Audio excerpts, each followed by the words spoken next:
Now the Raptor...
Evening all. How we all doing? Yes, there is a never-ending march of bugs, and we'll never get rid of all of them, because as quickly as we fix them, there's always more coming along. But as long as we break the main back of it, we should be good.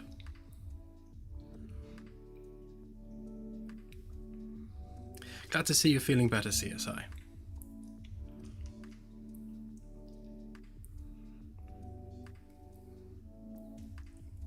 It's me. Right, so what have I been up to?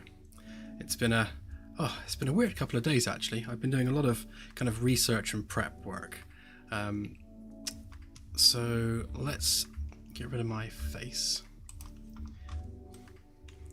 I guess the first thing to show you, where's the ship? There it is.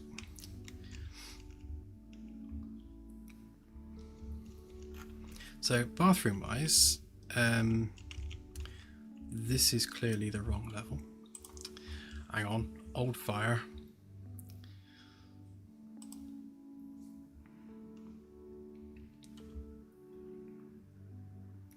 I added a bunch of stuff and obviously I put it on the wrong level because it didn't save on that one. So it should be on here. Yeah, there we go. So the bathroom's nearly done.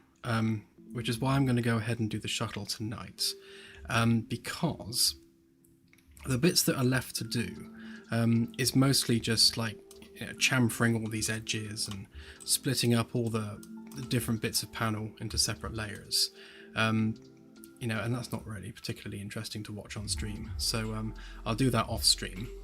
But I added the little light up indicators for the sink, so they're in now. I still need to model the actual nozzles and things underneath, but there's no particular rush for them.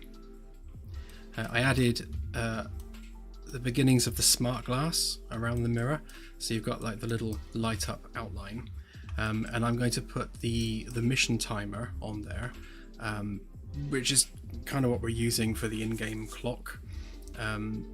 So the mission timer basically serves as our time in the game, so I'll have that just ticking away on the glass, and we can maybe put a few other bits and pieces on there as well, just kind of pertinent information that you might want to know at a glance. But yeah, that's basically kind of the final look for it. I do still need to work out what I'm doing with these doors and how we're going to attach them. I did look at making them sliding doors, and I'm still kind of leaning towards making them physics objects so that you can grab them and swing them. We need to make cupboard doors and drawers and things anyway, so I may as well start the process by making them physics objects. Turn the music down a bit. Yeah, so yeah, same with the floor. I just need to kind of chamfer the edges, kind of round it all off a bit, make it nicer. That's about it really for the bathroom. Ultimately it is just a bathroom, so there's not a huge amount needed in there.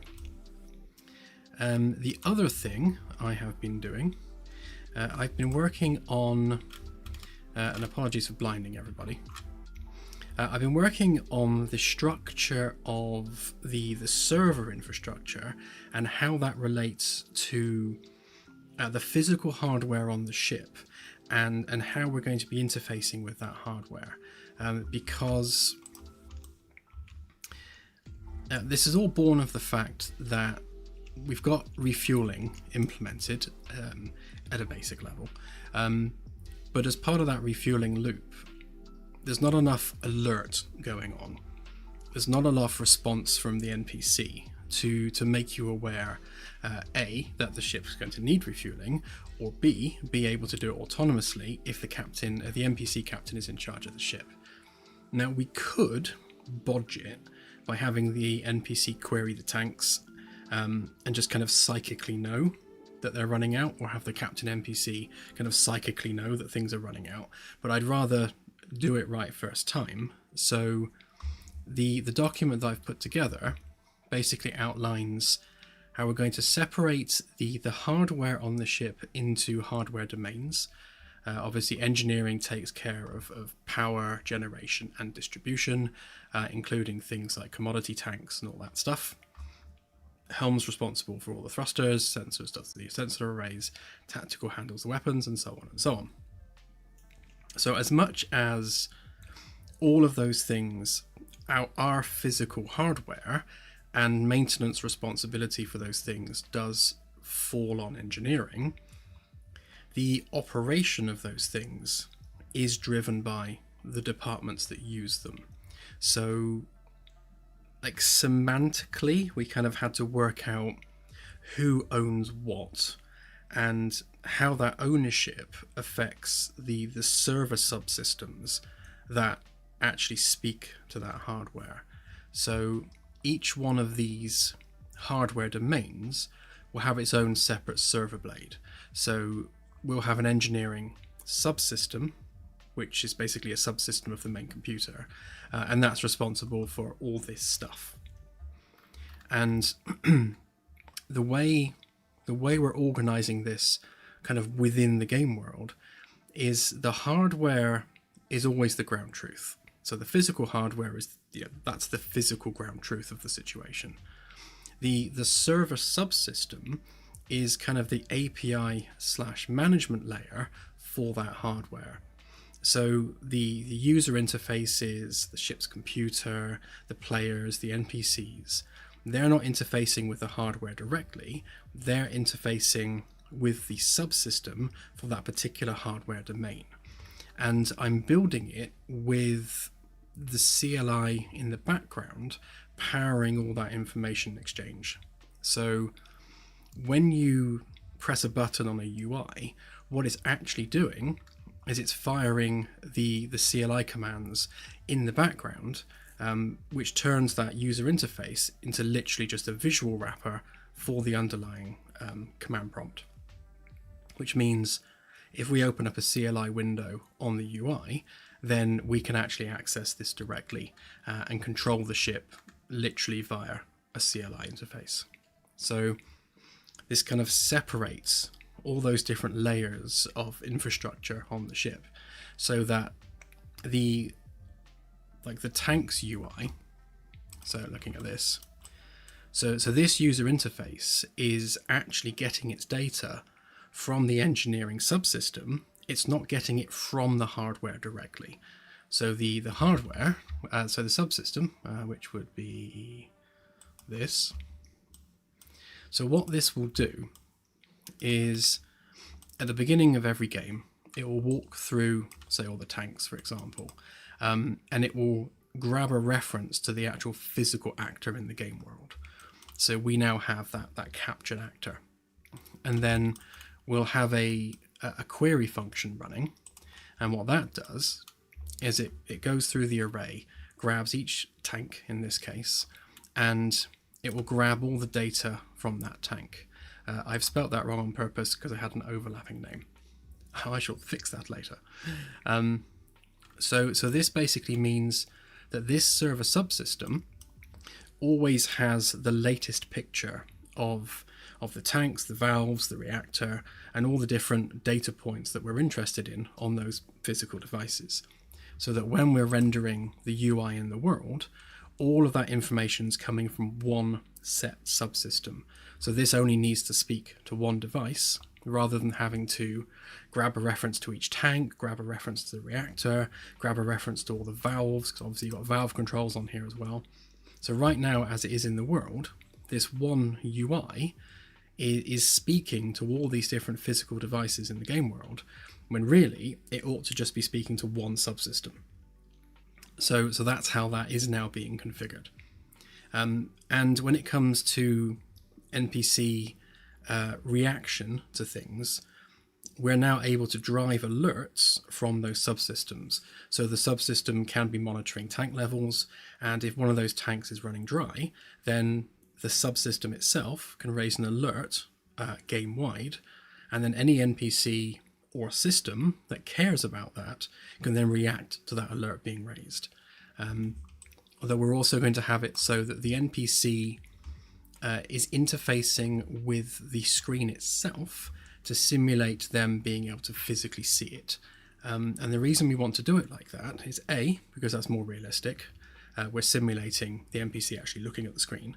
And B, if that screen fails or we lose power, then intrinsically that NPC no longer has visibility of that information. So they're not just magically getting that data from somewhere. If the screen's not working, they no longer know what's going on. So if the readout on the screen is wrong, then the NPC will be reacting to that wrong information, which is basically how we want it, because that's also how the player would be reacting. That's a lot of talking. So that ultimately means that the refueling loop can now be driven purely by the data and by the alerts that are raised by the subsystem, which means the NPC, the screen, none of that need to be querying things anymore. So we can do things like the NPC can do call-outs as the tanks are reaching certain breakpoints. So they'll call out tanks being 50% full, 25% full, 10%, 5%, and so on. So the NPC can be doing those call-outs autonomously. So if you have a player captain, they can obviously react to those call-outs as they see fit. Or we've got an NPC captain, again, they can decide to perform refueling actions based on whatever breakpoint we tell them is their trigger point for that. So that should bring all that together, and architecturally that's a much more robust way of doing things, because you've got everything split into layers. So you've got your hardware layer, you've got your subsystem layer, and then you've got the application layer at the end. As you can probably tell, I'm an ex-Cisco engineer, so I kind of think about this in terms of like the Cisco way of doing things, which is why a lot of our commands here kind of borrow from the Cisco archetype. Like we've got like read access being the arrow, write access being a hash, using the whole typing auth to get auth access. On a Cisco you type enable, and when you type enable you put a password in, and now you have write access to the device. So we're kind of doing it a similar way to Cisco iOS. So if you're familiar with how Cisco iOS operates, this should feel kind of familiar. Obviously we don't want to copy it completely, but it's inspired by how Cisco iOS works. It's quick, it's efficient, it's to the point, and it does the job, and that's what we want. So so I think that's pretty much how far I got with all of that. And as you can see, perhaps the most exciting part of this is we'll also add uplink capability so that you can actually uplink and control other vessels if you know their auth code. And obviously in the real world, an auth code would be like many, many digits long. But we're just sticking with our 4-digit auth codes for the game, ultimately because it's a game. So there will be opportunity for hacking, and like when you go into an alien derelict and the doors won't open, it would be nice if you could pull up a terminal window and try and kind of hack into the system and open the doors via the terminal, just to add that kind of extra depth to it all, which would be very cool. Okay.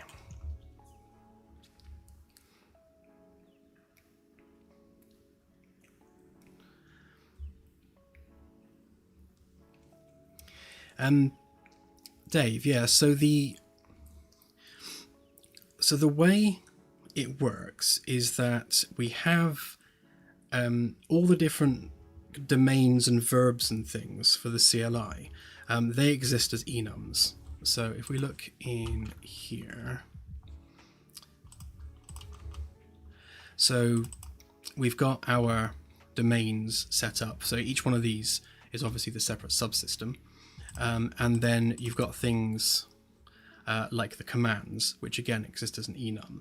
So when you press the UI button, what it's doing is it's sending a function with those enums. It's not actually creating a parsable string. It's not sending a string. It's sending the enums directly. So we're not having to do the intermediary step.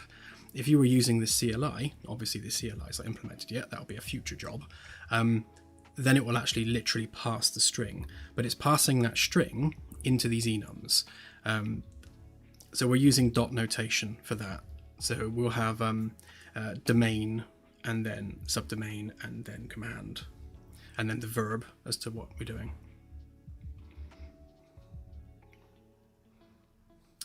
Well, no, because it's not sending anything different than it already does. What it does right now, when you press a button on a UI, it sends a string through to player controller in order to do the replication of it. And then that then sends that to a handler, which then looks at that string, and obviously that string is the command that we're sending. So whether we're sending a raw string as a command, or whether we're sending an enum value as a command, it's literally the same on the back end. It takes no longer. There's no time delay involved in that. When we're sending it via the CLI, then of course it has to do that additional step of parsing that string in order to turn that into obviously the enum values. So, but you wouldn't be flying the ship using the CLI. You would be using that for like specific things that you wanted to do. Like say there's a door which is locked, or the control panel for the door is broken. So you can no longer press the buttons because the buttons are broke. But you can then connect to that door remotely and open it via the CLI. So you'd be using the CLI for things like that. You wouldn't be using it for flying the ship. Although you could connect to a thruster, set the throttle percentage, and that thruster would just fire in the world and continue to fire until you send throttle 0 to it.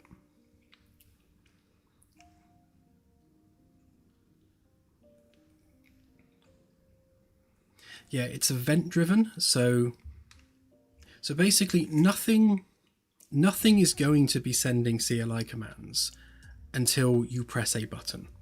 And the button is just the translation process. So it's translating the button press into this collection of verbs, basically. And then each end device, like we do with the radial menu, where we give authority to the object to decide what the radial menu shows for that object, we'll do a similar thing for the end devices, where they'll have a list of compatible commands that you can issue. Of course, it does also open the door for scripting as well, because we have a parsable CLI. That means that becomes immediately scriptable, because all you're doing is sending scripted commands.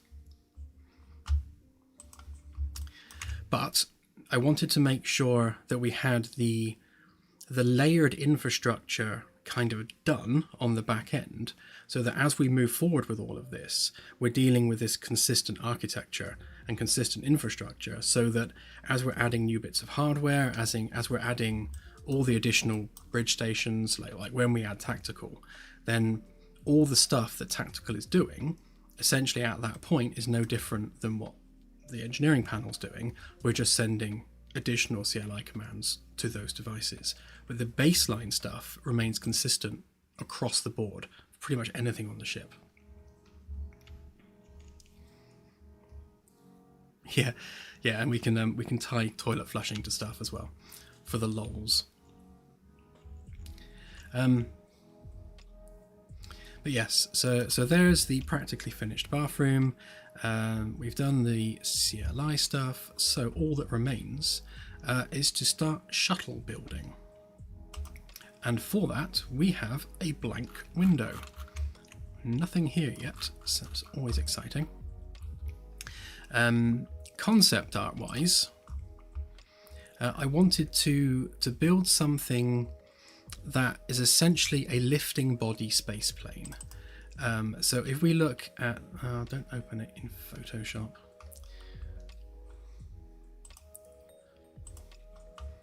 Oh, it's a WebP file. Okay, hang on. Yeah, so over the years, there have been many different flavors and styles of lifting body. Obviously, Dream Chaser is the most recent one, and yeah, Dream Chaser is like the sleeker, sexier version of a lifting body space plane. I didn't know this, but Russia apparently made one, or at least did a design for one as well. Again, similar kind of idea where you've got this lifting body shuttle concept. Although that one's obviously got thrusters all across the back. And we want something a bit more like Dream Chaser. And then Dream Chaser's got the airlock at the back. So ours will likely be a taller version of Dream Chaser, because we want a ramp at the back. So we definitely need this to flap down and actually form the ramp to getting into the thing. And we'll build our engines around that. But yeah, it's going to be something like this. We need to build it inside out. So we'll start with the interior.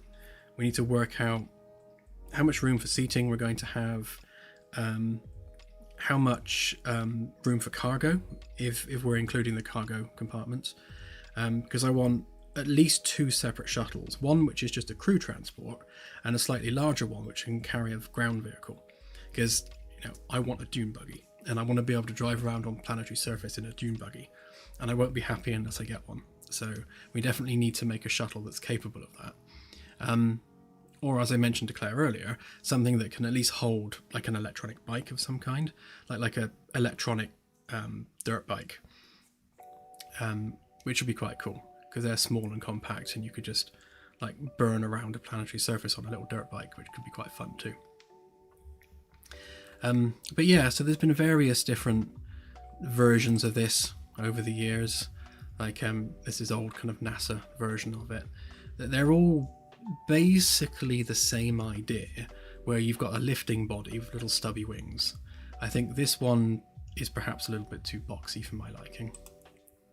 I don't know what this one is. Looks like it's a Boeing concept, but I guess this is more like our probes are kind of like more this way inclined. Yeah, and another point of note I wanted to make was the evolution of SpaceX's Raptor engine, and obviously in a very short period of time, SpaceX have gone from the absolute rat's nest of the Raptor 1, and they've been integrating more and more of the components into the actual body of the engine. Like this is a complete finished engine.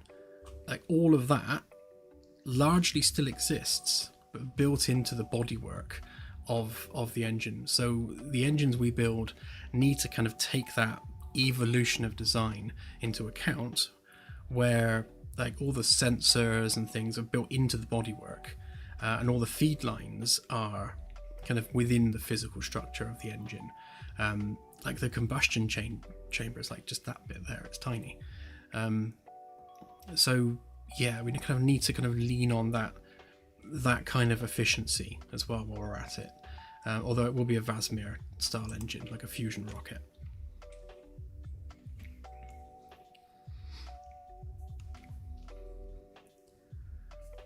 Yeah, Raptor 4 is going to be crazy.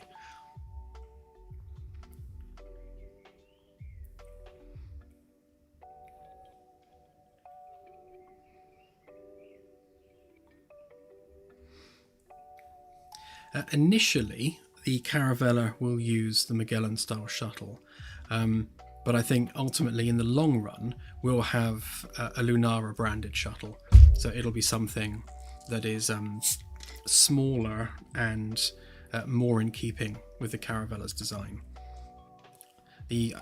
And one of the reasons it's good to do this now actually is whilst we're defining the interior dimensions of the shuttle, obviously unlike a TV show where they often have like the interior set for a shuttle is a completely different thing to the exterior model you see, say, parked in the shuttle bay, and which is obviously a lot smaller than it would be if it had the interior you see on screen.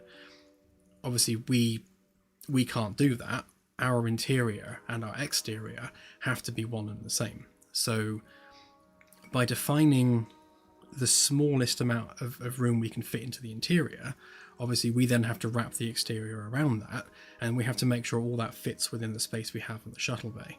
And the Caravella in particular has a very small shuttle bay, so we need to make sure that these things can even fit through the door, which is why our stubby wings have to be quite stubby.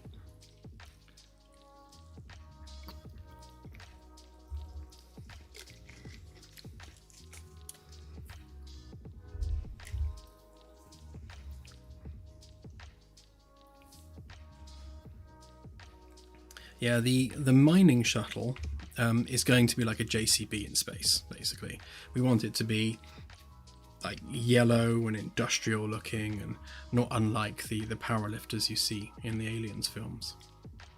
Something really kind of robust and, you know, construction working kind of look, whereas the shuttles are a lot sleeker and nicer.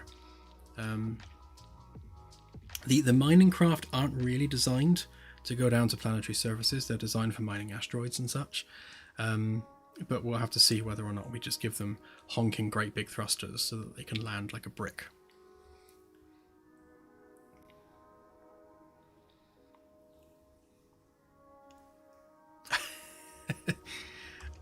Yeah, sorry, I'll get these off the screen so you stop clicking on them. Yeah, and what's this thing? It's a weird stubby little thing, isn't it? Never seen this before.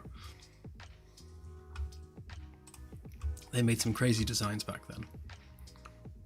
And of course you have NASA's flying bathtub.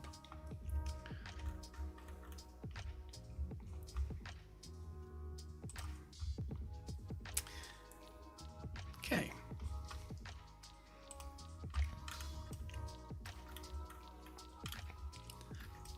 Very true, very true.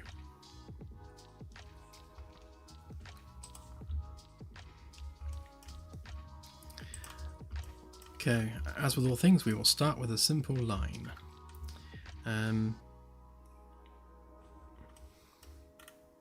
So we want a person to be able to stand up in the shuttle, specifically our game character. So we want a minimum of 2 meters of walking space, I would have thought. So, oh, is this set to feet and inches? We don't want that.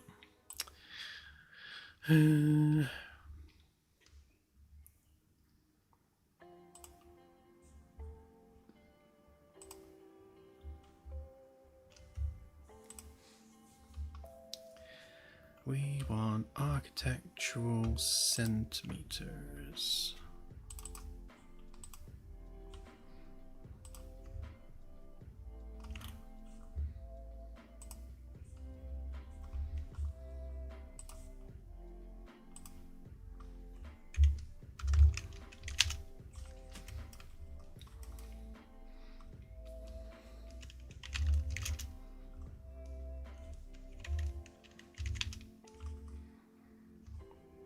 Okay, so if we were to make the internal volume kind of that's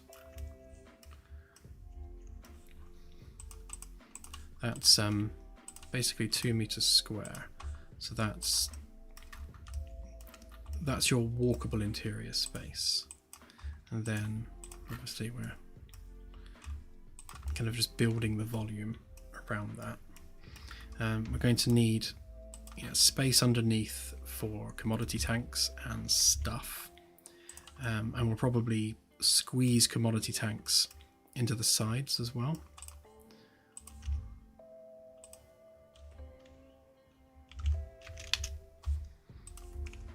Because we can definitely like squeeze stuff in there.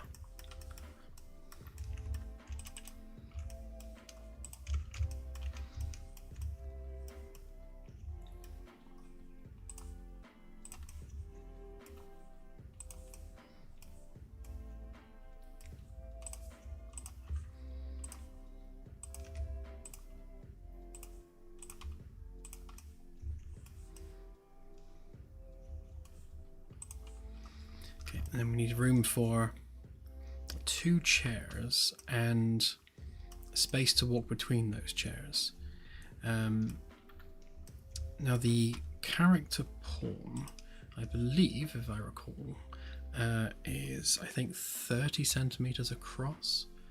I basically made it just shy of shoulder width, so we have like a realistic ability to squeeze between things. So if we grab character, so the obviously the capsule collision is that. So see, a lot of the times the capsule for the player will be kind of out here beyond the elbows, but it annoys me when I can't squeeze through gaps that are quite clearly small enough to squeeze through. So I've kind of gone with the balance where if your shoulders can fit through, then you can fit through, and if the arms clip the walls a little bit, then I'm not going to cry about it too much. So this is capture radius of 23, so that's 46 centimeters gap. So we just need to make sure that we've got a 46 centimeter gap between the chairs so that we can squeeze through comfortably enough. In fact, if we make that half a meter, just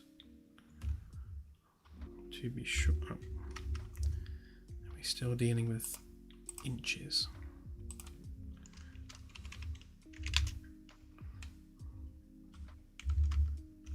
Yeah. Okay. Yeah. So that's kind of our minimum gap that we can put between the chairs.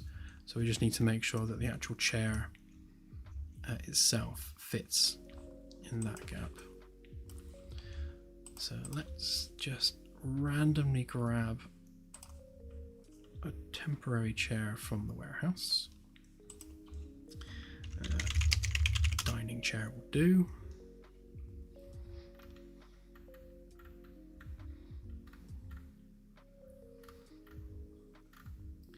Let's go with one that has arms. Yeah, something like that. That's a bit more of the size we're looking for. Hopefully this one is properly scaled. Yeah, looks to be. A lot of the time you'll grab something from the warehouse and it'll be completely to the wrong scale.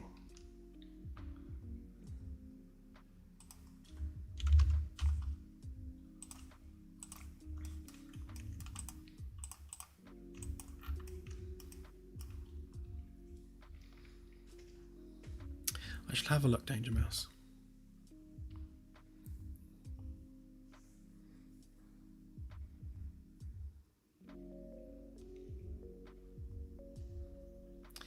I don't think we're going to be able to, Max. The one of the issues we're going to have with the shuttles is we want them to be kind of multi-role, but we don't really have the ability to store or swap out modules. So we're going to have a payload bay, and then you can use that payload bay for wherever you want, be it cargo or a vehicle of some kind. But yes, as Anasi points out, the probes will be modular.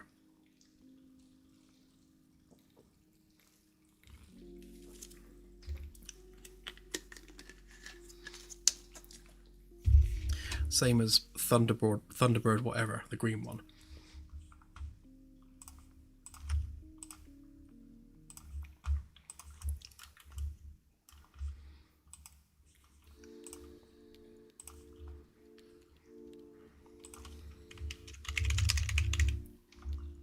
But I just get like a plain chair. Oh no, that'll do. Again, hopefully it's the right size and not massive. Looks about right.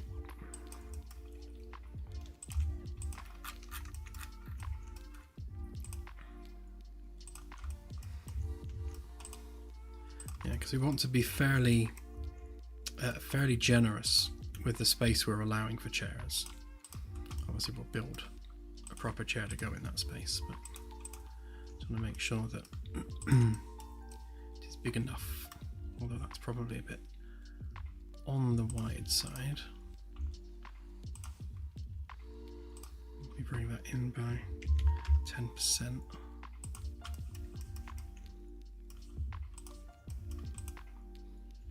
It's a bit more like it. So edge to edge, that's giving us just over 2 feet. Hang on, let's see if I can change the unit of measurement.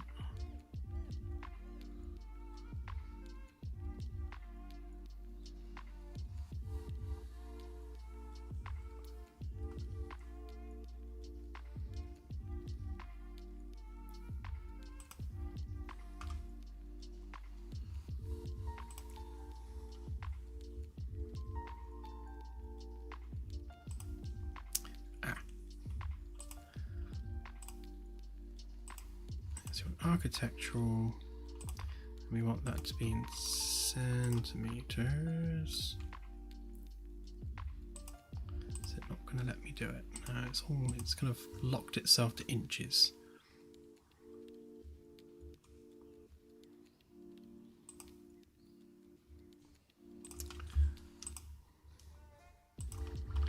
Hang on, we want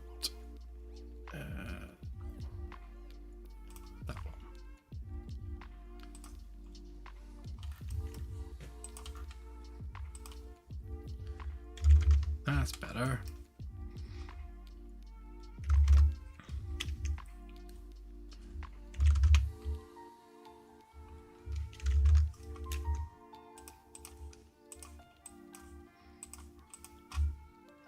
I can only think in metric.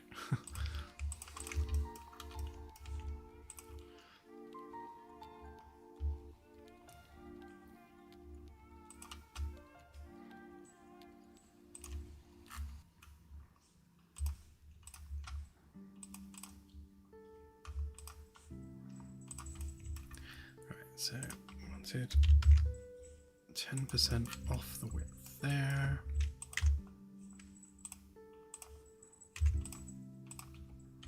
Spin that round. Right. So now I'll know how wide it is. So that's 68.2.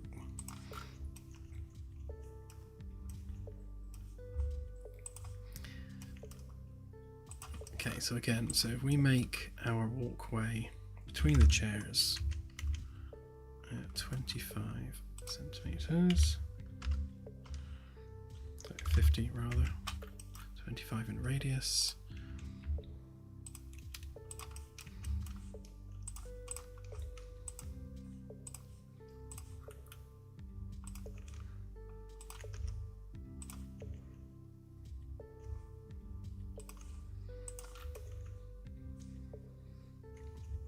So that's basically an exact fit, practically. we'll want to maybe eke it out a little bit more than that.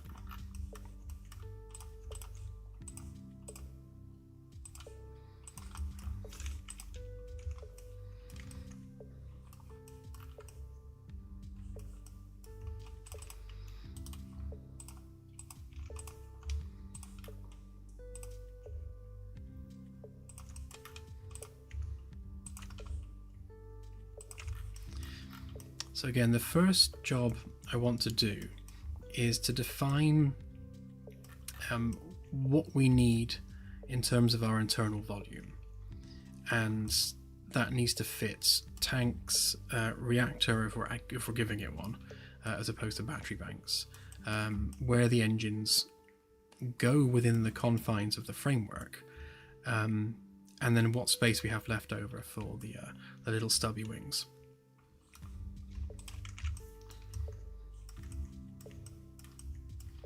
So this one initially is going to be our crew transport. So basically we'll just have a bunch of seats. And then the question is how many crew members are we transporting? I think the cargo version of this is going to have less in the way of crew seating, because we're already getting quite big. So that's 7 meters long. So obviously we have a room that we need to make for a ramp at the back. So if we say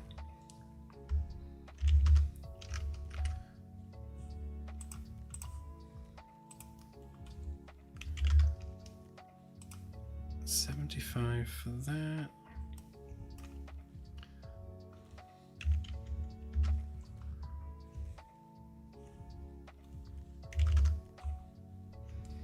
So that would give us a ramp which is 1.5 meters wide, which feels wide enough.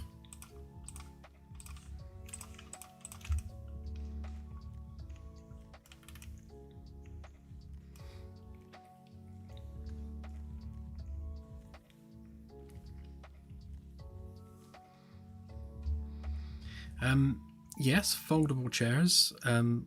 I guess like the back of an SUV where you can fold the chairs down. Not a terrible idea. Of course I'd have to make that, which makes my life harder. But you're right, that would make sense. The ability to flatten the chairs doesn't make for particularly comfortable seats, but could do. We can also have side benches rather than forward-facing seats. Yeah, benches down the sides.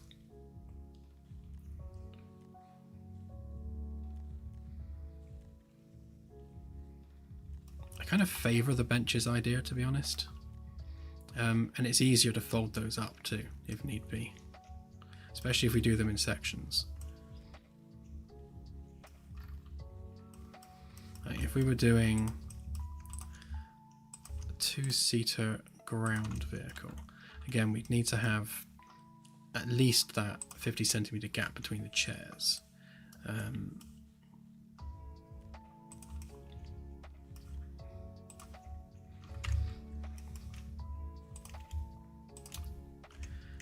Let's just measure out how big this would have to actually be.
Yeah, amazing vehicle.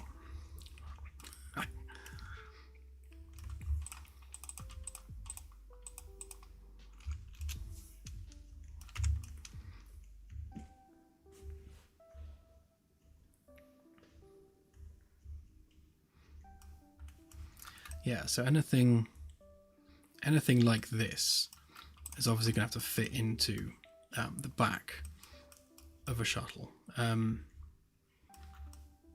don't think we need anything like hugely bigger than this, vehicle-wise.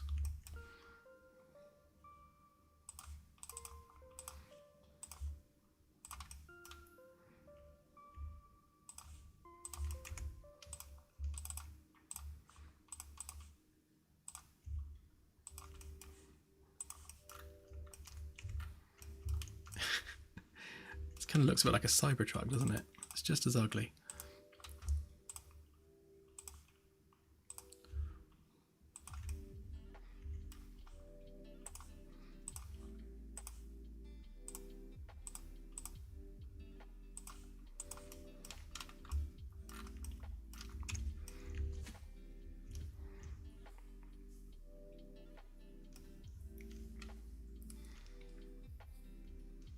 Yeah, to be honest, a shuttle that can sprout wheels and drive around would be quite cool. That's true, actually. They must have designed the Cybertruck in SketchUp.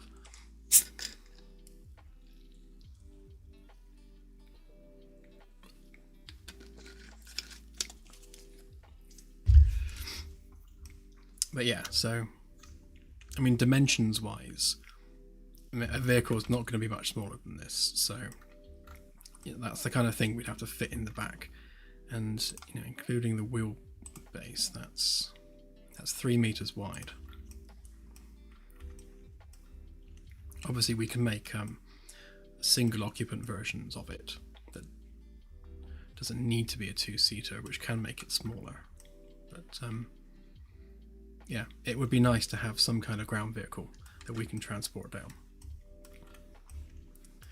Okay, so if we were to make this benches, obviously seat wise they need to be like not dissimilar to this, so yeah, so that's 60 wide. They don't need to be quite that wide, I think.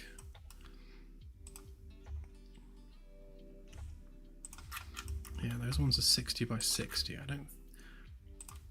I don't think it will need to be that big, but let's go with that as our baseline.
Yeah, so that's potentially a lot of people that you could seat in this shuttle.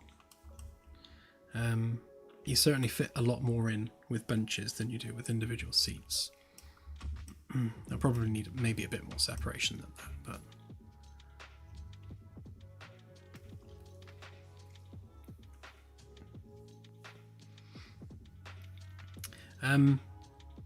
a little bit Anasi, so it would have, like, in the back there you'd have maybe, I don't know, like a little back of a truck kind of thing, maybe something like that for storage. I mean, it wouldn't be a lot of storage, but just something kind of in sort of the better than nothing kind of category. Yeah, something a bit like that. But obviously we'd want it to be a lot more stable than this little thing. But yeah, so maybe just like a little trunk section where you can throw some things in. Yeah.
So there's another consideration we need here, is we need an airlock.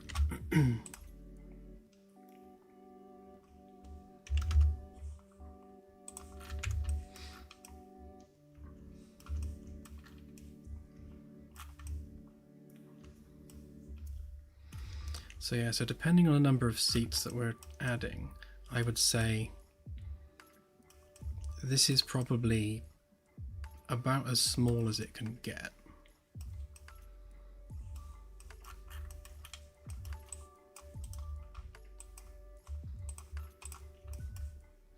Just move the world's best vehicle over there.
Yes, it will be real windows. Because of course it's not glass, it's that laminated graphene stuff. Yeah, we can't have side doors really because the whole thing's a lifting body. So when we add our kind of little stubby wing arrangement on there, we kind of lose where we could put doors. So if we were to say, if we go with a 45-degree wing,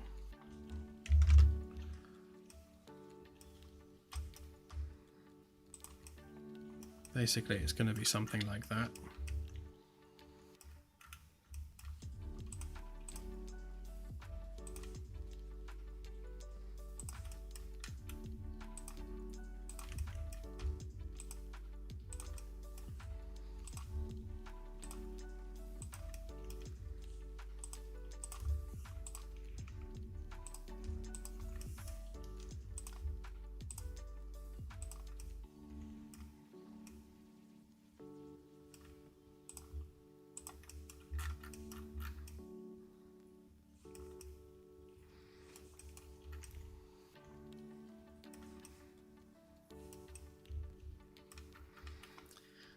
And then on this side, obviously we need to make room for our commodities, like engines and tanks and all that stuff.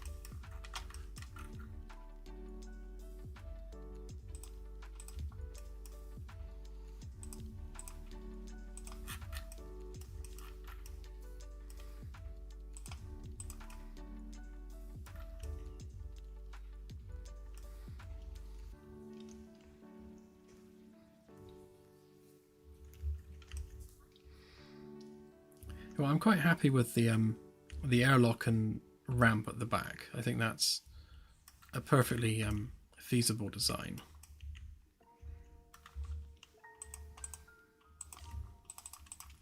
I'm also happy to lose a couple of seats maybe.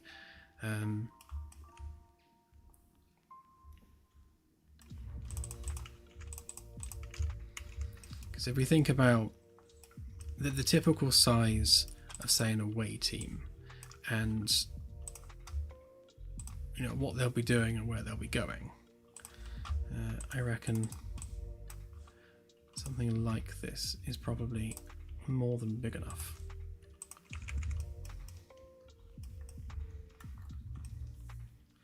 I mean, that's 8 crew members, and I wouldn't have thought we'd be sending that many typically.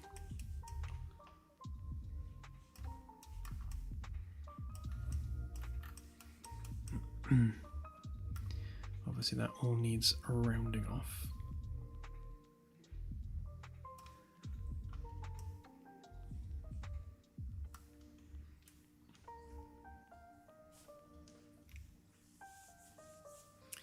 The shuttle engines are not dissimilar from the RCS thrusters on the main ship.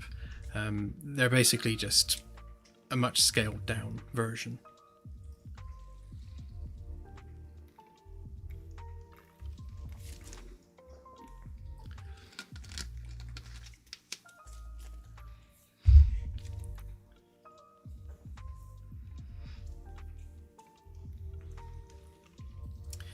Seats in the airlock, yes, I would agree with that.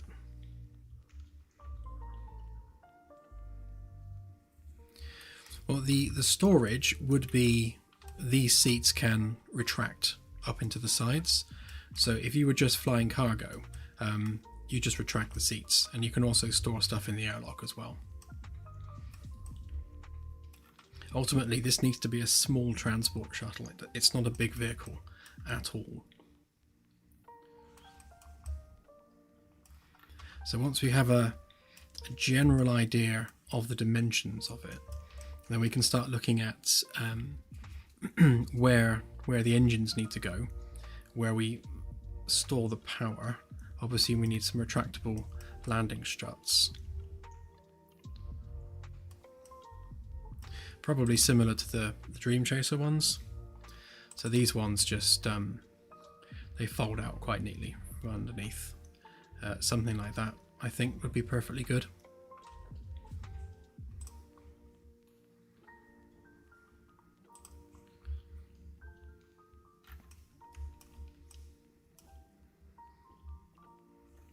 So the internal door will be a sliding door, which will seal. And then the external door is just obviously the ramp. So when the ramp is closed, when the internal door is closed and the ramp is closed, then this can be pressurized, depressurized as required. So that should serve all of the airlock needs of the vessel. We can't not have an airlock. It's definitely needed.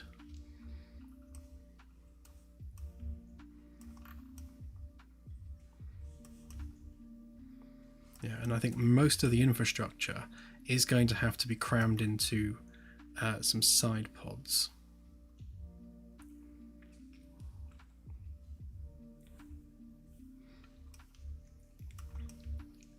Yep, potentially. Yeah, or it can just be a double door that slides both ways. Either way, we can make it fit.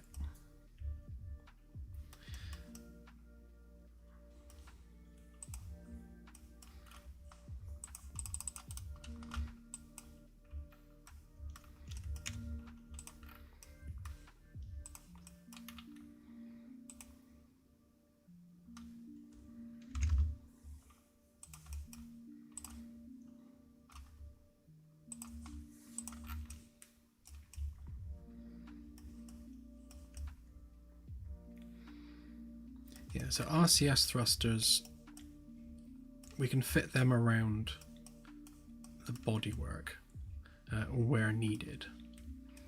But the main thrusters are going to have to be on the back here, kind of really, ideally in the geometric center. Kind of around there. Because they need to be thrusting in line with the center of mass. But we'll work that out. But it does mean that we do have space at the sides there for adding the internal volume that we need for the engines and the tanks. I imagine a lot of the tankage can go underneath.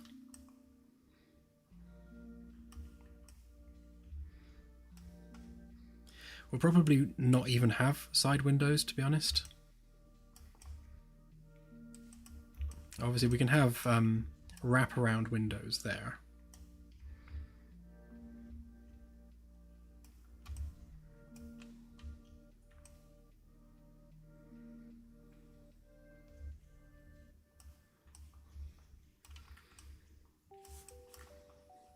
Okay, so I think going to need a bit of extra width. So if we go maybe an extra 20 on both sides.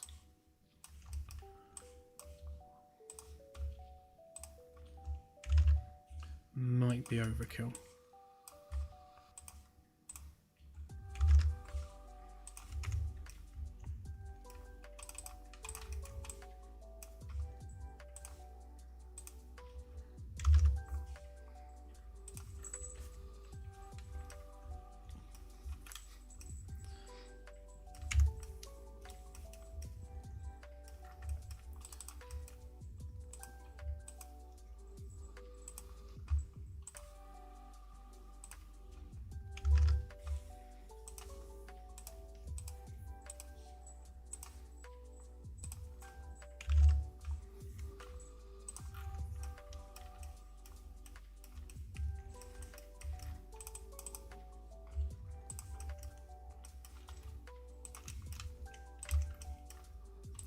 Chop this in half a minute so that we can build it in a mirrored way.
The walls are probably going to be... good question. I'd say at least 10 centimeters or so. That would be 4 inches. I'd say at least, probably more so. A lot of the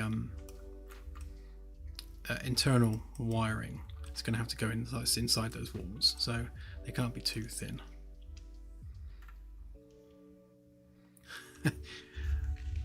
I shall steer well clear of that illusion.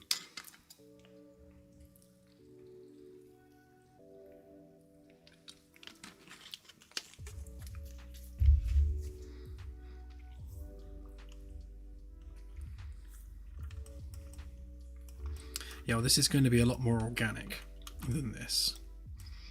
But what I intend to do is to build the actual internal framework once we've worked out where the tanks are going to go, where the engines are actually going to, the actual hardware for the engines is running. And then we'll build our organic shape around that to make sure that we're not kind of intruding upon the internal volume. I just wanted to get an idea for the shape.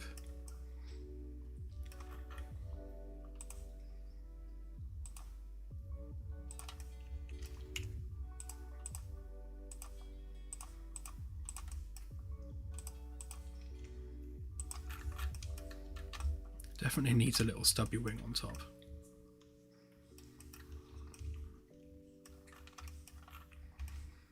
Yeah, so basically it's going to be something like this. So the idea is that it's a lifting body, which means it is efficient in atmosphere. It's got a built-in airlock as needed. It's got enough seating for a good half a dozen crew members. Yeah, and it's about as compact as we can get.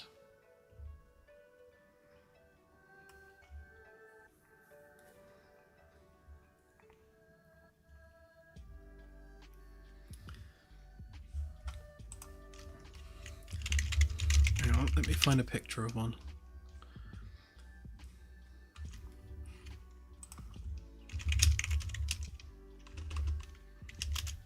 Can't actually remember what the Discovery ones even look like.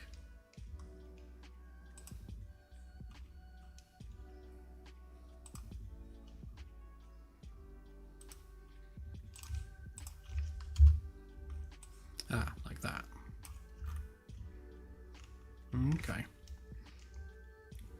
Is that the one you're talking about?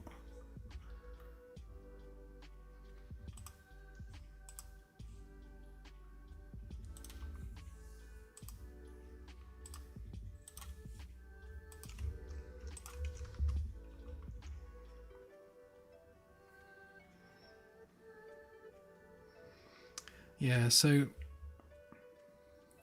ours is going to be a lot more organic than this, and obviously this isn't a lifting body and is not aerodynamic in the slightest. There's a lot of flat edges there which would not play well in an airflow.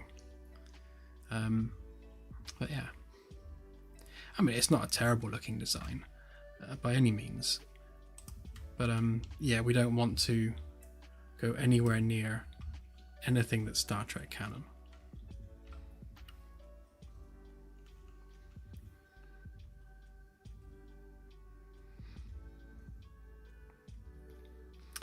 Yes, it will have short-range sensors,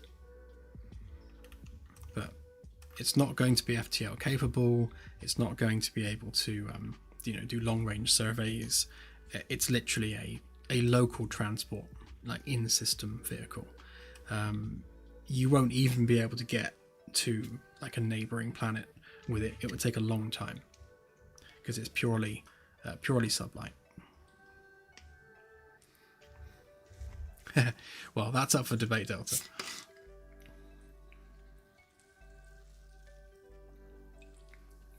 Not for me, it isn't.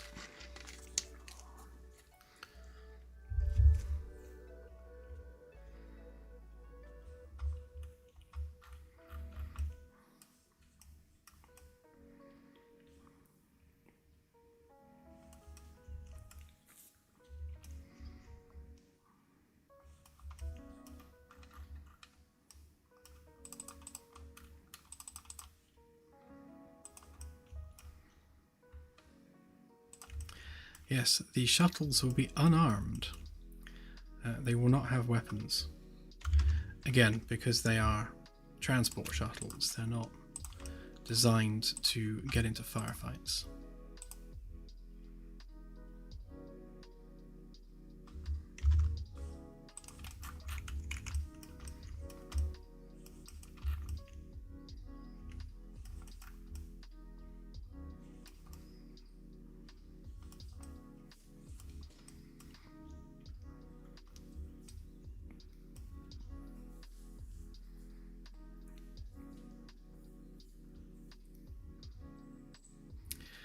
Yes, you will be able to abandon shuttles.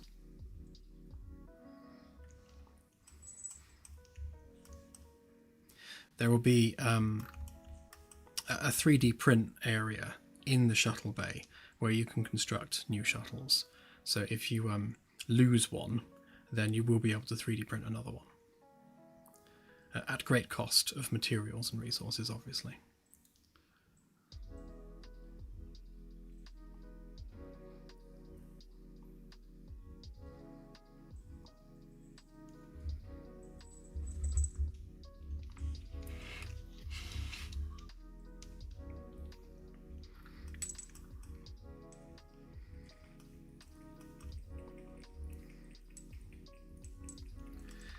Okay, so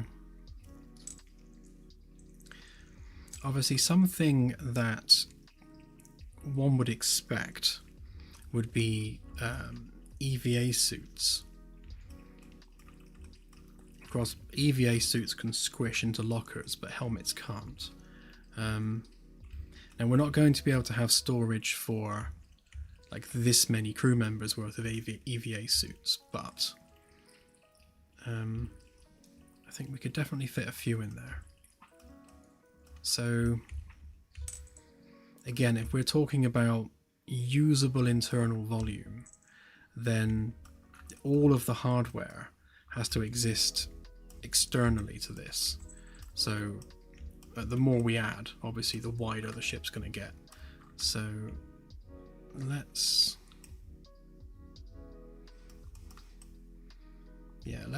work on the internals.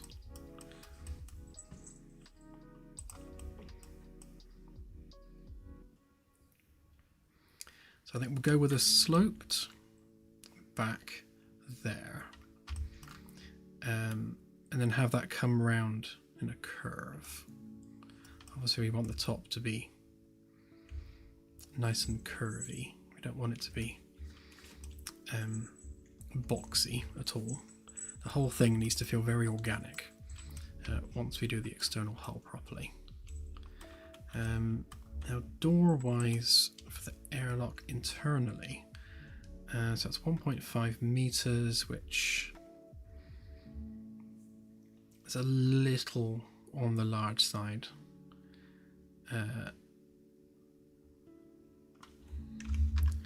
Like 1 meter should be more than sufficient for a door.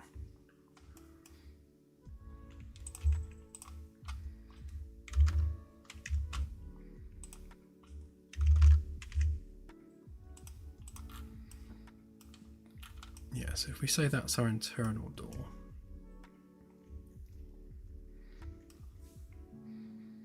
okay, and then we can build the slope of the interior to basically align with the chair backs. And if we have it so that the seats themselves can fold up into a recess there, then that makes this entire section a cargo area when it needs to be, in addition to this bit here. And I liked Miner's idea of having some additional seating at the back. So we could have just a couple of flip down seats in the back here. Maybe not quite as big or as comfortable as these ones, but just a couple of emergency seats that you can fold out. Because Claire mentioned something earlier. If someone is contagious or contaminated in some way, and you needed to get them back to the ship, then it would be good to hold them in the airlock, obviously pressurized, and then have them removed from the ship under secure conditions before the rest of the crew leaves. So it does give you that kind of capability.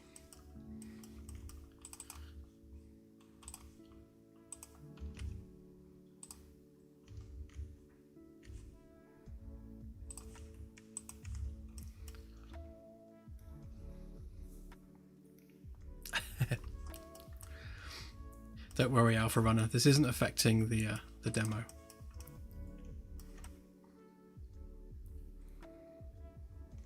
Yeah, most of the stuff I have to do for the demo now is tidying stuff up and bug fixing.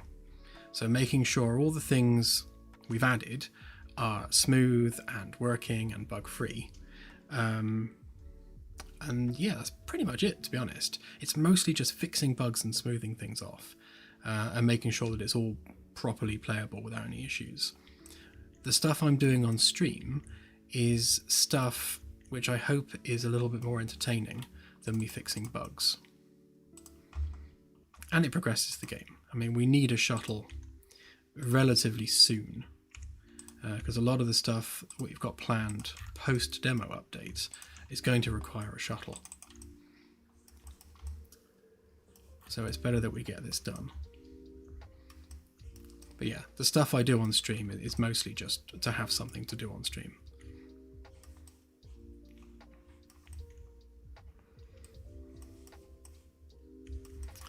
Okay.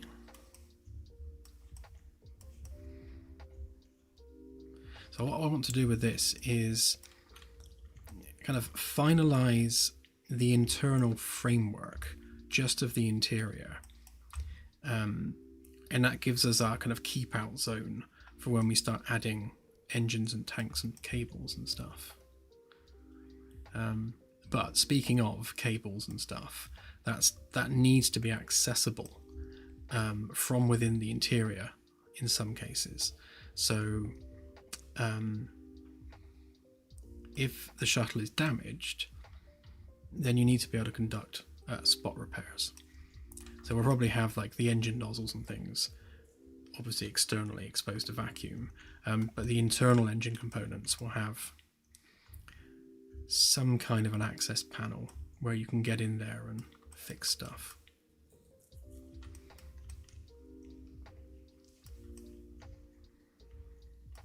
Maybe some floor access as well.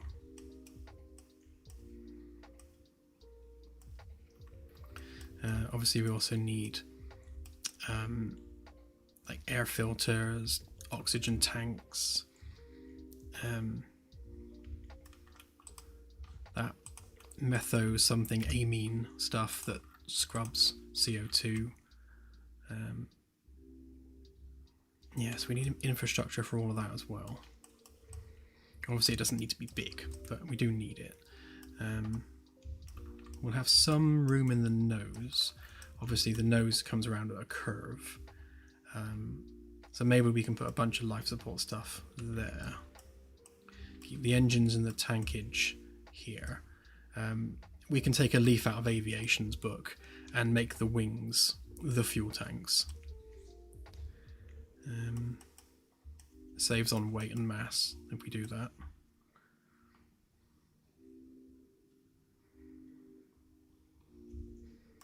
Yeah, it'd be nice actually. We had like a little, like where the engines are, have like some visible bulges, maybe with some visible heat sinks on the outside.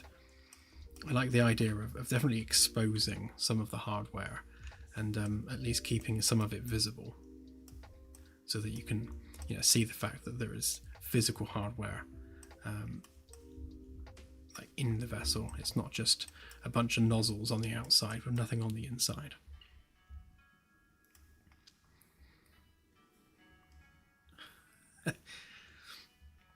Yeah, put a little pot plant that just says like CO2 system on it.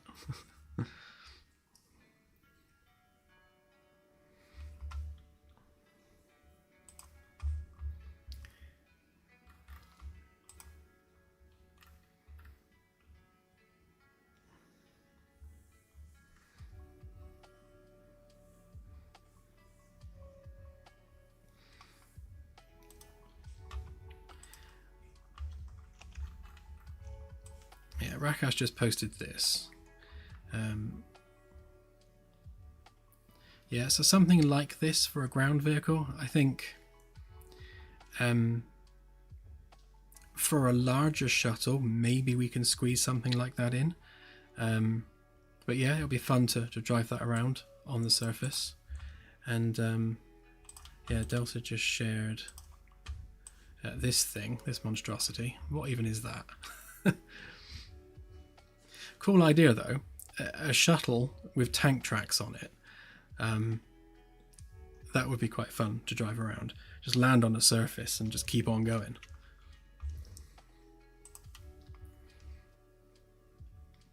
Brilliant. Yeah, just stick some tracks underneath and just drive around the place.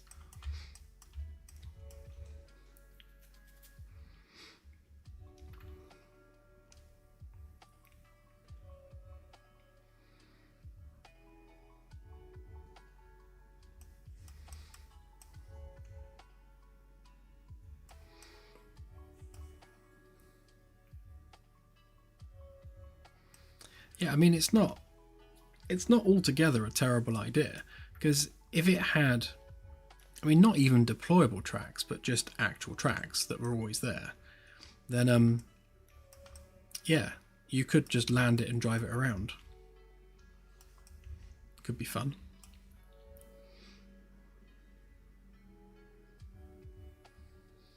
Yes, the shuttle will be amphibious. In fact, more so than that, I want the shuttle to be able to actually navigate underwater as well. Because there'll be a lot of ocean planets, and I love the idea of exploring the depths of ocean planets and seeing kind of what life is down there. So yeah, shuttles need to be able to do that.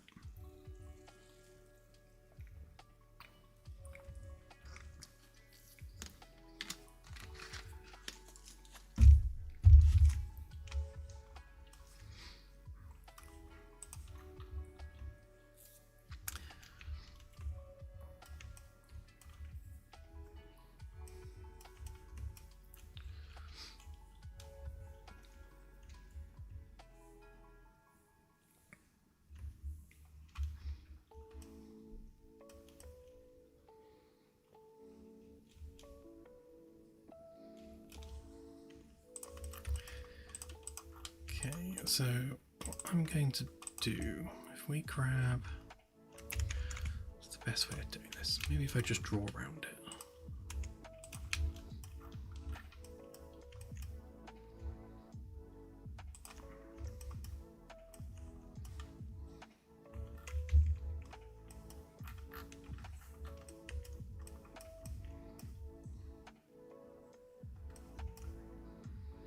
So we want the inside to be fairly consistently sized along the length of the interior.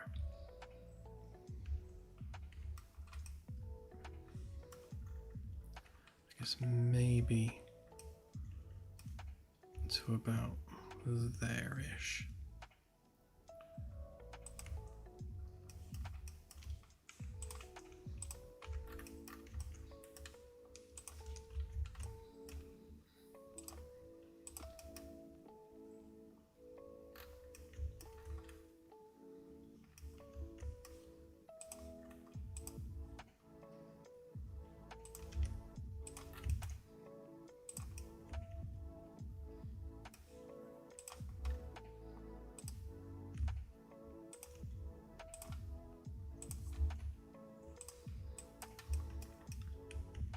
Just need to make sure we maintain that headroom. So I suppose from, again, looking at our capsule half height, should be slightly taller than that, in all fairness, but normally that would be 90. So we would need to make sure that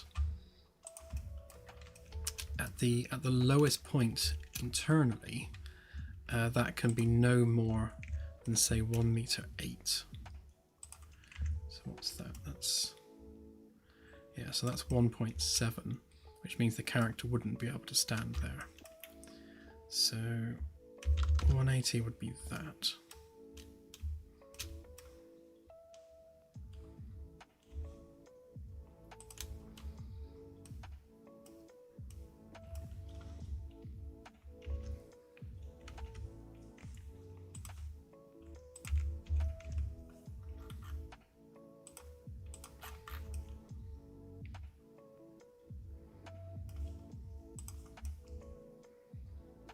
So we're looking at about that internally.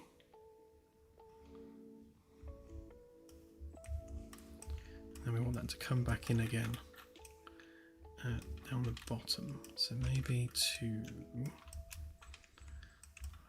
bottom of that chair.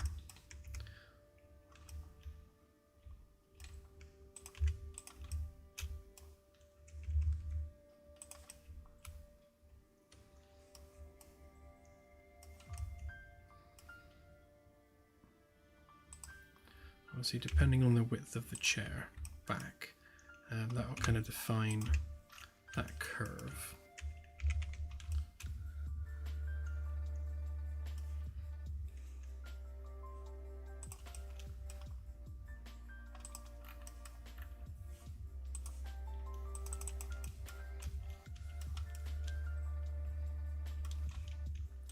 Let's just group that up a minute.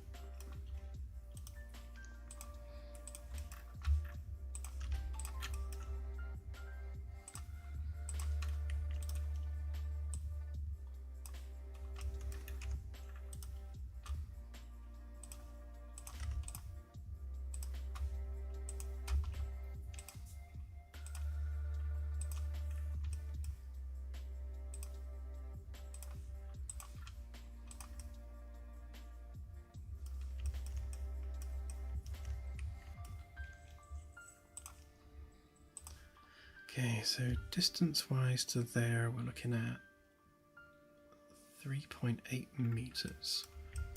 So I'm tempted just to maybe make that exactly 4 meters. Just so we've got a nice round number to work with.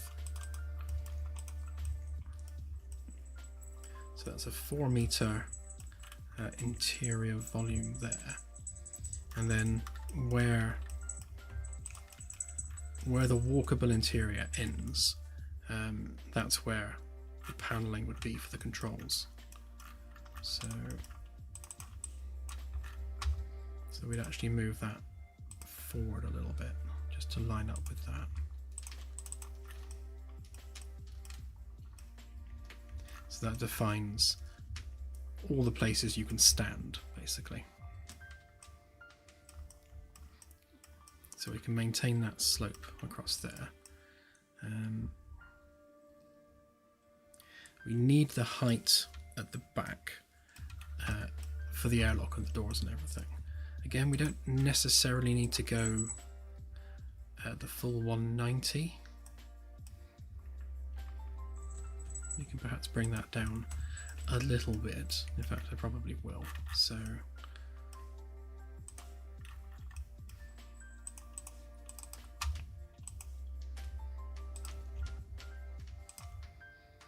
if we were to say 180 for our door height,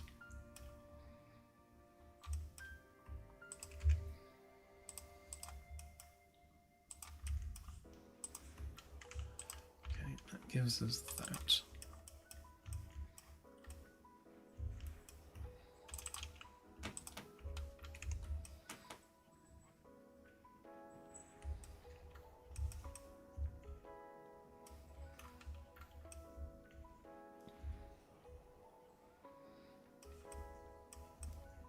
Because what we're going to do is once we know the exact volume there and the angle of these walls, then we can set this in stone as our internal volume.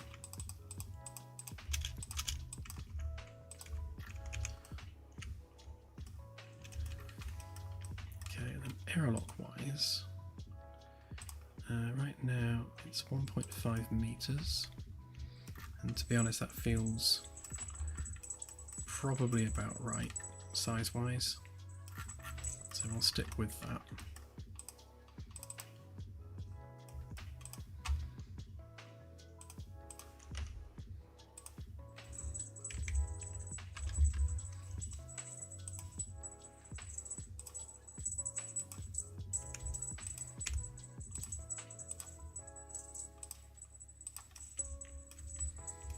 And then the actual ramp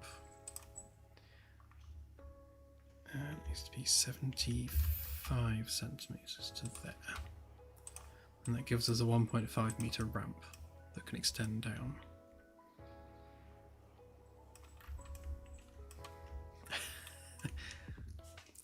Can you all hear the dingle dingle from the cat? Yeah, that's the cat's collar. You can hear dingling away.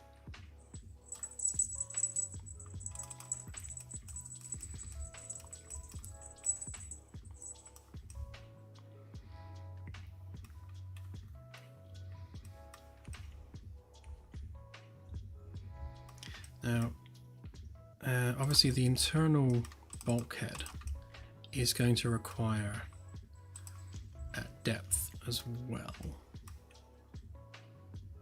And I guess we'll eat into that space more so than the crew area.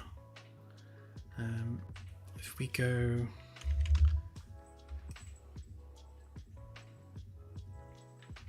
Yeah, if we stick to...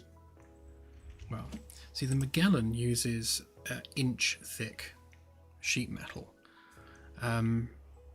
So it's basically inch thick sheets of titanium gold alloy. Now the shuttle doesn't need metal that's that thick. So if we go maybe 1 centimeter thick sheet metal, so that's it'll still be sort of gold titanium. But much thinner. And then we need obviously the cavity for the door itself. If we do, I guess 2 inches worth of cavity there, so that's 5 centimeters, and then the sheet metal on the other side. Yeah, so that's that. And then we'll do, I guess, the same here as well. So inch thick sheet. And the walls will be double skinned. So that inch thick sheet metal, sorry, that centimeter thick sheet metal will have an internal cavity as well, with insulation material and pipework and that sort of thing.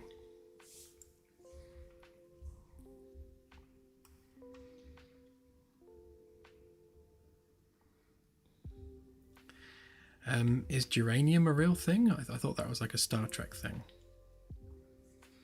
Titanium gold alloy is, as far as I'm aware, one of the hardest materials ever made. They use it for like implants because it's very, very hard wearing and doesn't kind of grind away.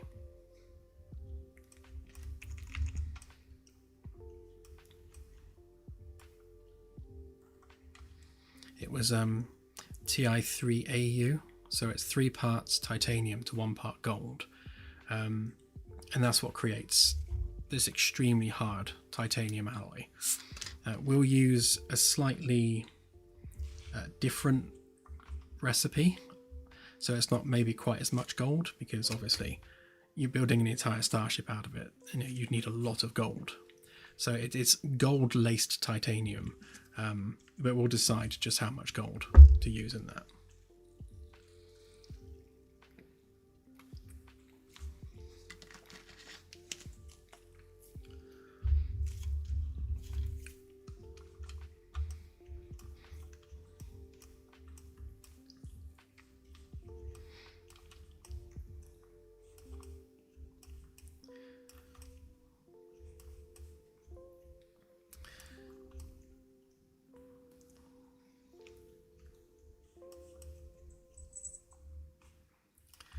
Okay, so I think what I'll do is I'll make the seating section at the back here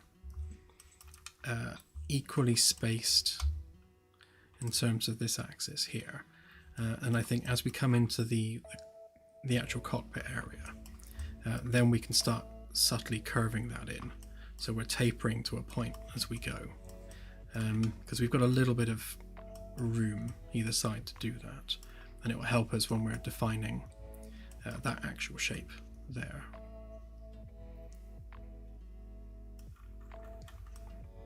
Obviously we want a little bit more room there.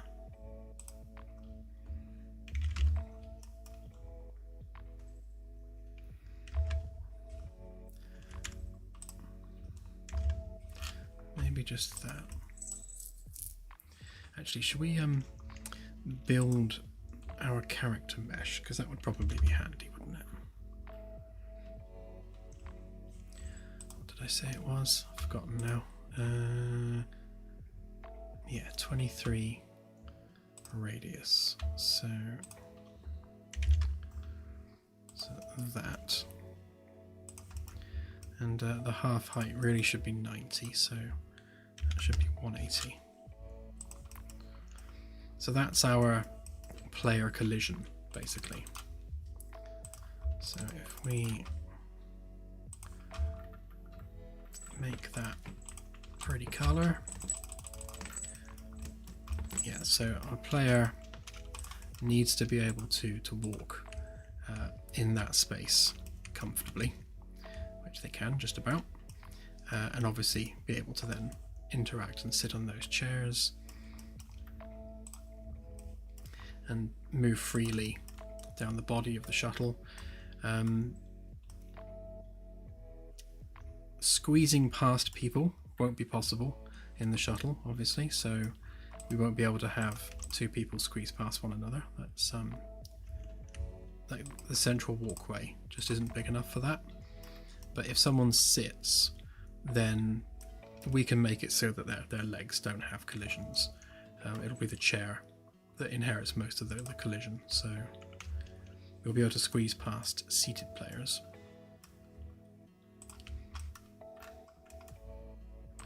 Or NPCs for that matter. Again, door-wise, we've definitely got clearance enough there. Space there. We'll have more room obviously when the seats are folded up. And if we take that onto this side, so the door height at the moment is the exact height of the collision capsule.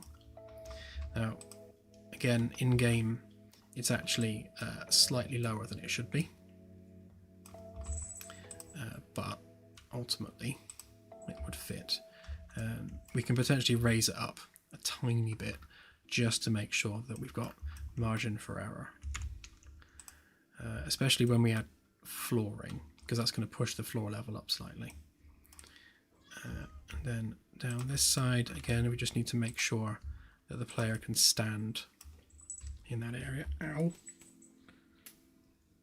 Cat just tried climbing up me.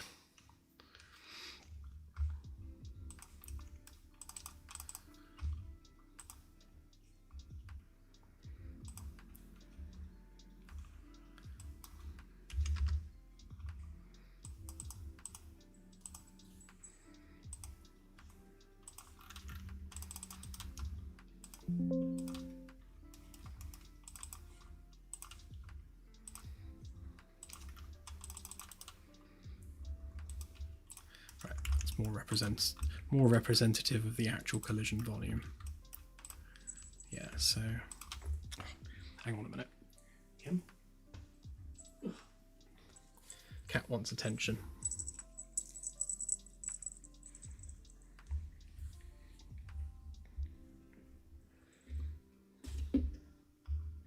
Oh, actually, she might want let out. Hang on, bear with me 2 secs.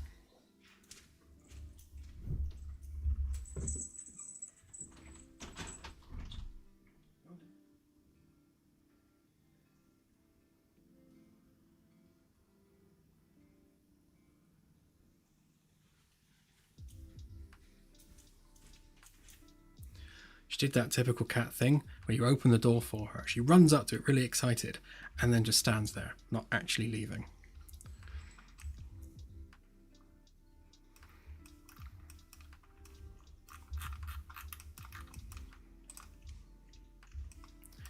Yeah, so we should have clearance enough, but I imagine we're going to have to tweak some of the heights there a little bit.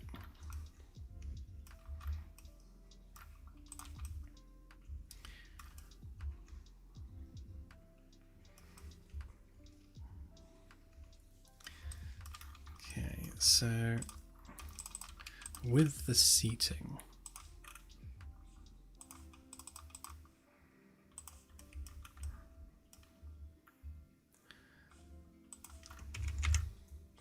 actually, let me just look at car seat regs.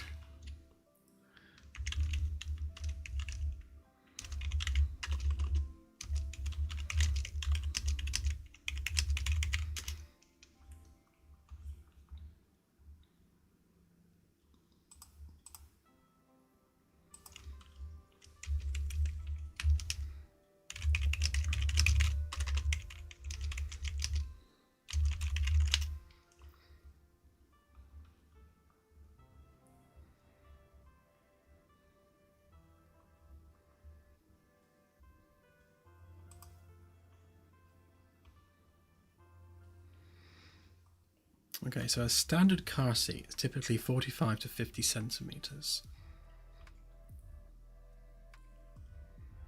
And I'm thinking of the kind of seats you get in the back of a 7-seater, because they tend to be smaller and narrower than the main car seats.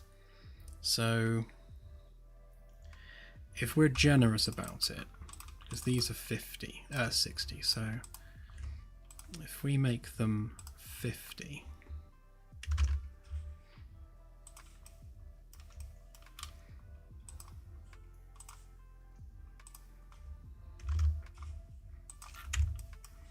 that gives us a bit more room on the interior.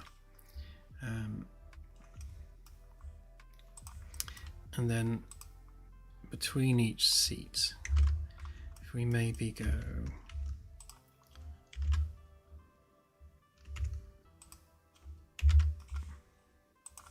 I was going to say 10 centimeters between each seat, but that seems not really generous enough. Yeah, I would say probably more 10.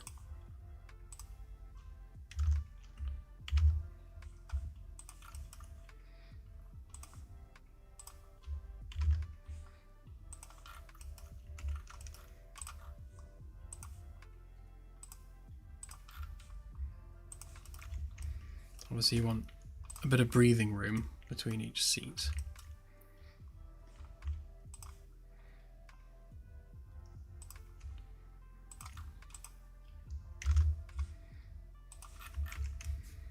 So that gives you something more along those lines, which can potentially reduce the overall length, depending on how we move these along.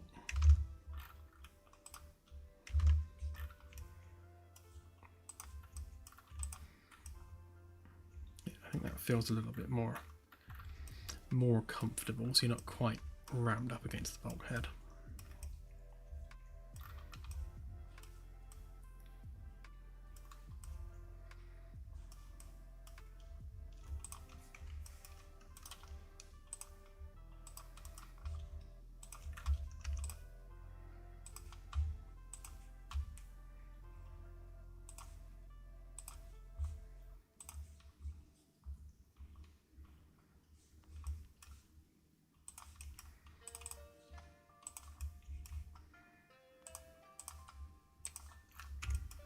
Give us something to line up against.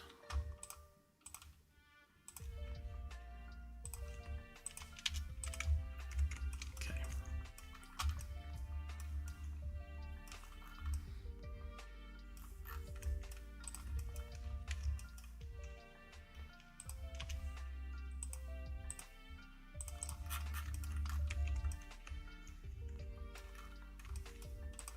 And it would be nice if we could fit two capsules alongside one another.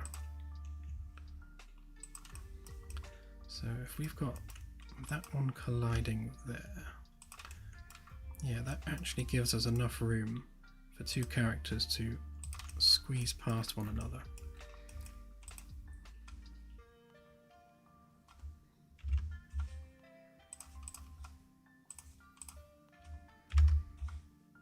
Yeah, that's much better.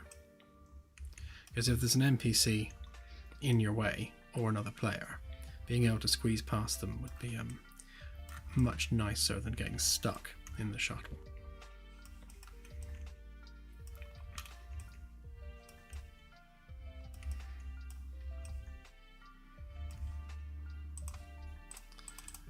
Okay, so if we then maybe start curving in from there, perhaps.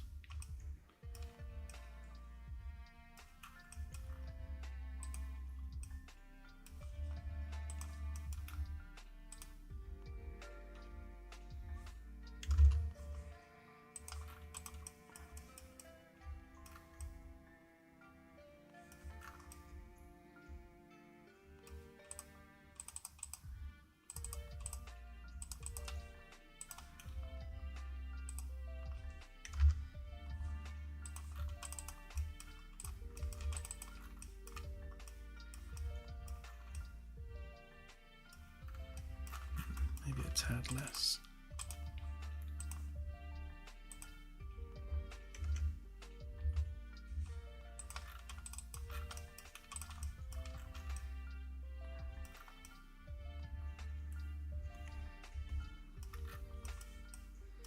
Yeah, something a bit like that.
So we'll turn that into our curved window across there.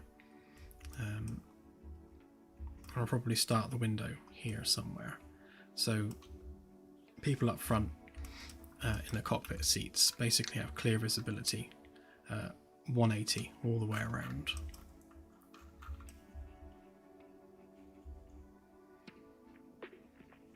And this can be cargo / seating.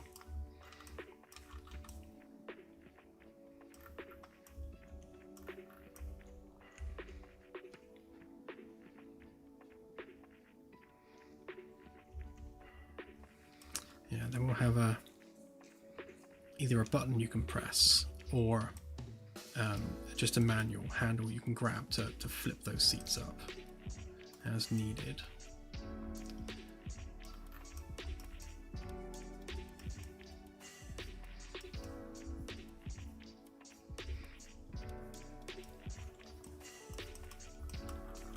Okay, so if that's the internal keep out volume,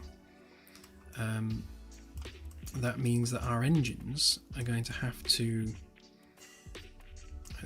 squeeze into this space here. Now we've gone straight all the way across, so we do have a straight line that we can work with for the engines. The engine nozzle obviously it's going to be wider than the actual internal engine. Again, looking at something like the SpaceX Raptor, obviously the nozzle section is much bigger than the combustion chamber, so the internal hardware need not quite be as big as the nozzle on the outside. Although we are building Vasmir engines, so it needs essentially a plasma accelerator coil, which is going to have to run probably the length of the body of the shuttle.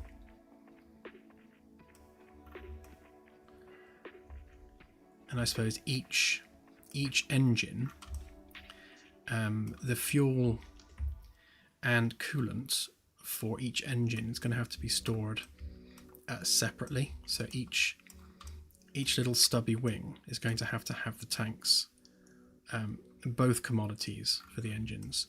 So that unlike the fusion reactor, we're not using deuterium or helium-3. We'll have something like argon, some kind of neutral gas.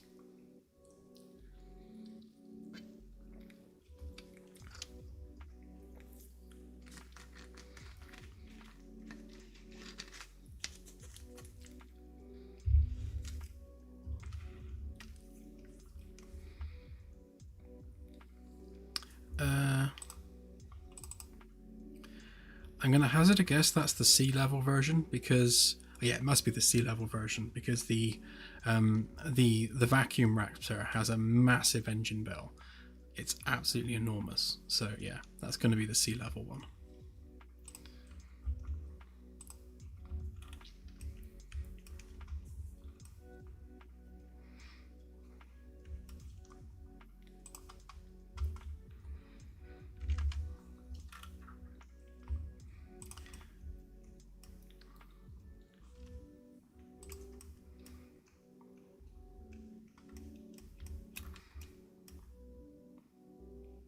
So we really, again, we kind of want to be thrusting along our center of mass, which is going to be lower. The upper section of the vessel is mostly just empty space, so all the bulk of it's down here, so we can get away with the engines being a bit lower down, I suppose, actually, just like the Dream Chaser, because the engines are obviously where the center of mass is, which is down the bottom here, as opposed to the largely empty cabin area. Yeah, so something along those lines. So maybe halfway.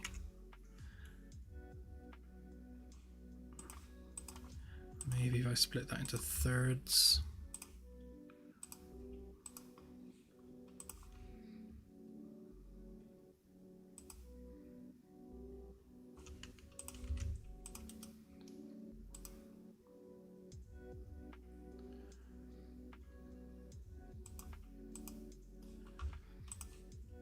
Maybe there.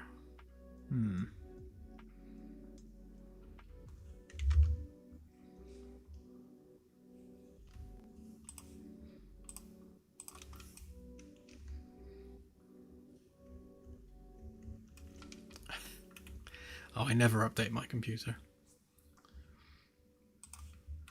Unless Windows forces me to.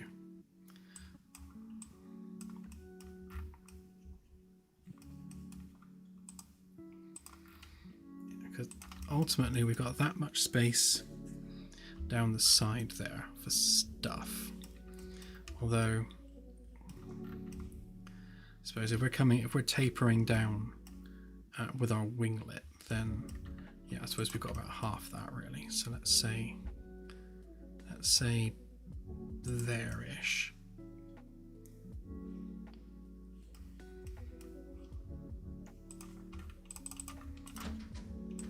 Just component that up a sec.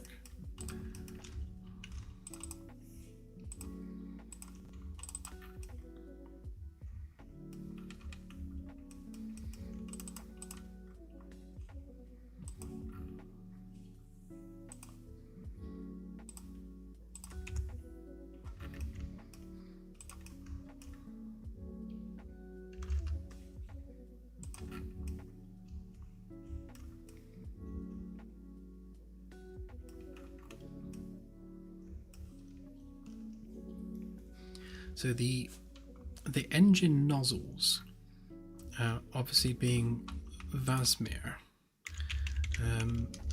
isn't like an engine bell, like a traditional chemical rocket would be. See if I can find a picture of one.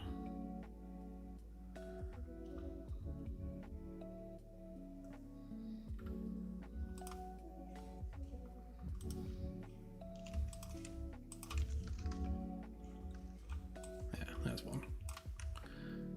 Kind of like that.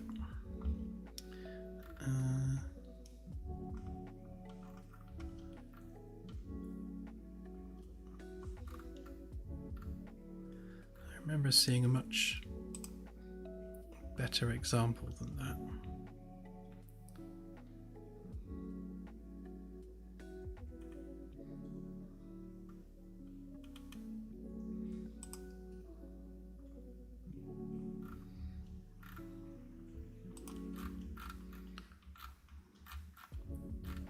If I can just find a site that's not covered in adverts, that would be good. Yeah, something like that. So it's basically just a big old plasma rocket.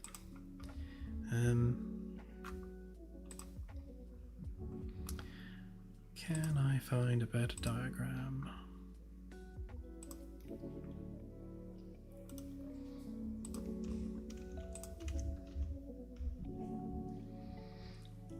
Yeah, so something like that. So you've basically just got a plasma generator, and then it accelerates that plasma using electromagnetism.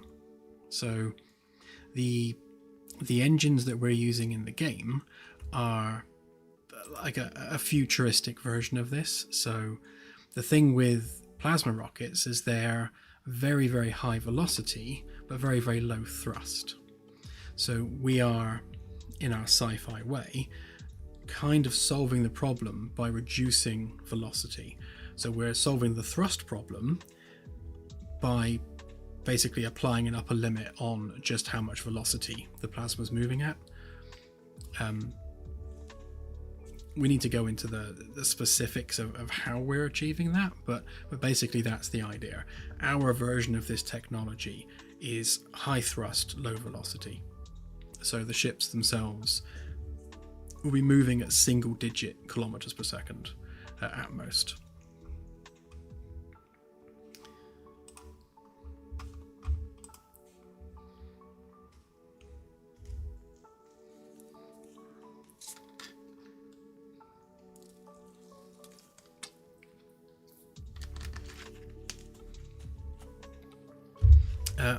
The demo is about a year out of date.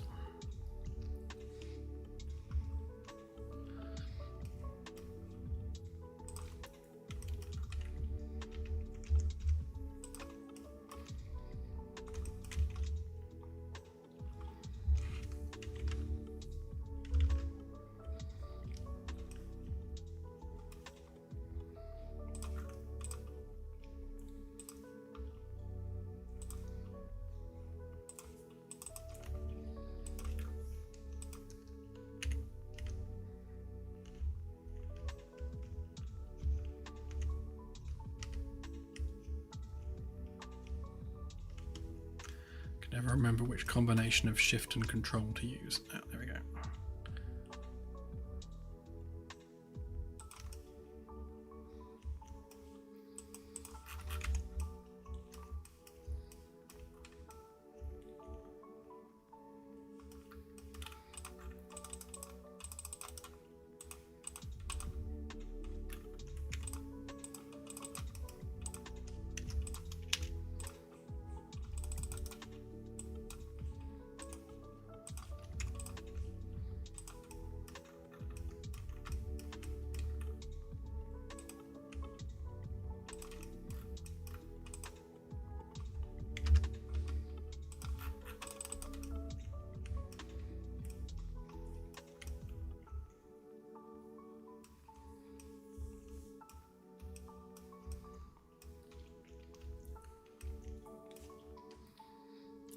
With the volume of bugs that CAD-G and Delta are reporting, I don't think I'll ever get ahead of the curve.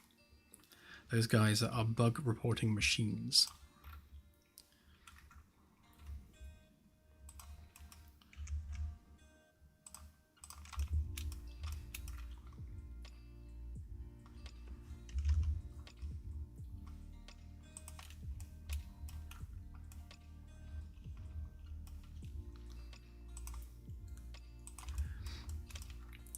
No, they're not solid boosters, these ones. They're Vasmir rockets. They're plasma rockets, but I'm just roughing in the volume that they take up. So we just need to work out how much physical space do we need to reserve for the engine hardware.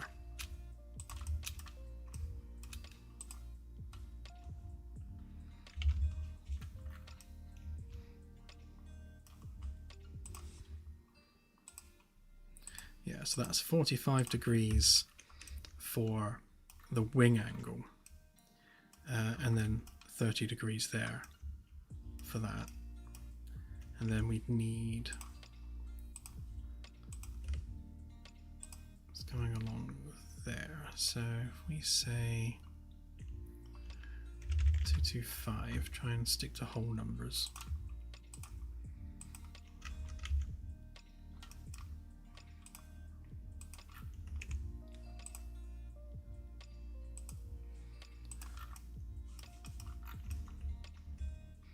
Just need to make sure that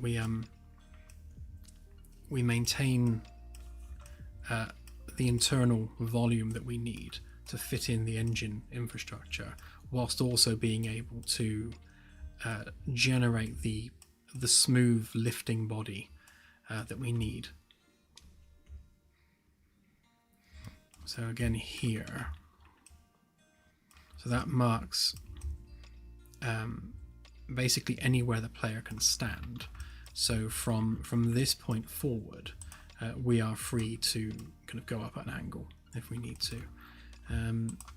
Obviously we need some like foot space under there, but we can have an angled floor mat for resting one's feet on.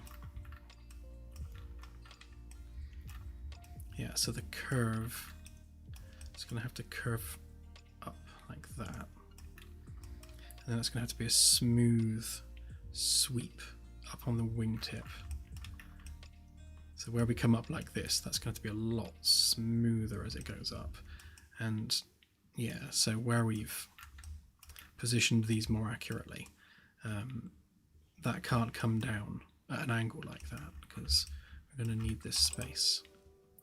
Although, that having been said, we can maybe make the engines a little bit stumpier on the inside.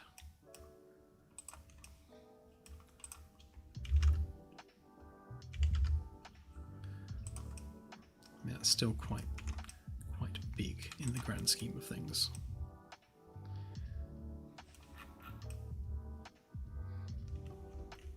I mean, in some ways, I'm kind of into the idea of removing the chair in the back and having this as an exposed engine panel that you can lift off.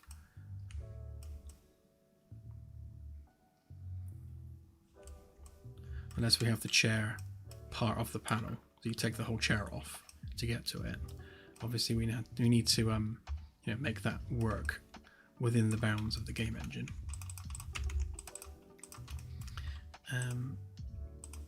But if we were to maybe extend that to the length of the bulkhead,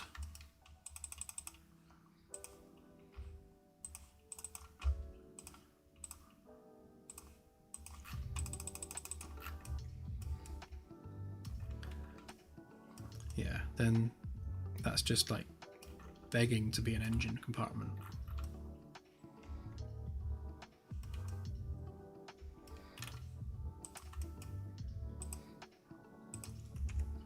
Yeah, then that actually comes in rather nicely from there. So we can still fit some stuff behind it.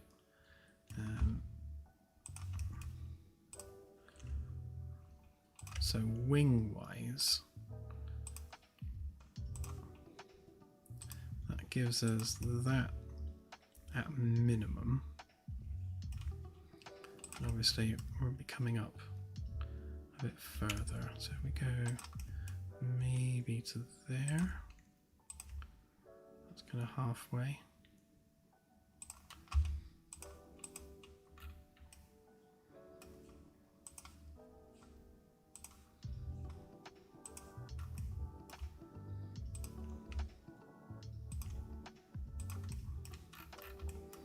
Something like that, perhaps. Obviously, we'll this is very straight, and we want it to be a smooth curve. So we'll have it. We'll have the curve start from here, and we'll smoothly curve up into just some stubby little wingtips at the back there, and yeah, and we'll keep our little. Can't remember what you call it at the back. Oh, I can't remember what the tail fin's called. I know it's like a tail fin, but there's a word for it, isn't there? The back wing.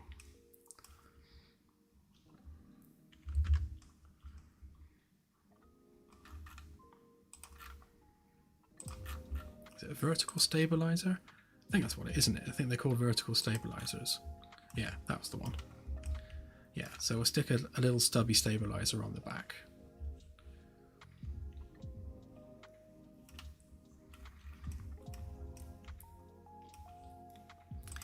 Okay, and then in terms of thickness, I guess we want them to be fairly chunky there.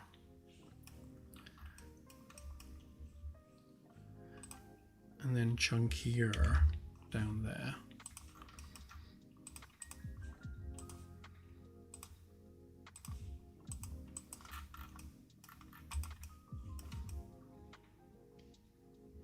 Again, that just gives us, well, actually, we can potentially save on space a little bit if we make them chunky in that direction.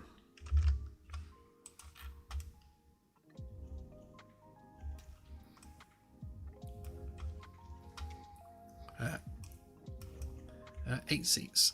So you've got you've got the pilot and the co-pilot and 6 passengers, and then potentially a couple more spare seats in the back, depending on how we do the engine side of things. So width-wise so far, what's this? We've got 2.5, so that's basically 5 meters end to end. And obviously that has to fit through the shuttle bay. So what we might end up doing is rotating that up a little bit from there to reduce the width slightly. We don't want it to be too compact, but at the same time it does have to fit through the doors.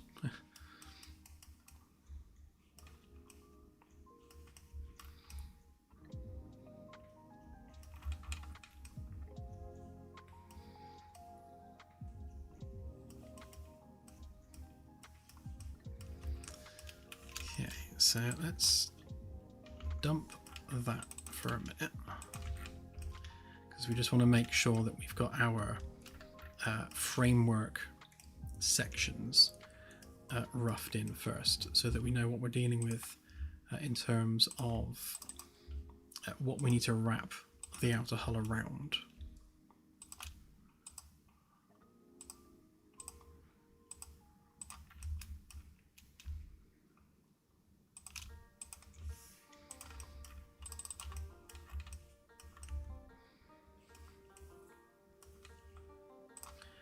And also I'm going to pay attention to the height of it as well. So right now, so 2.4 meters there.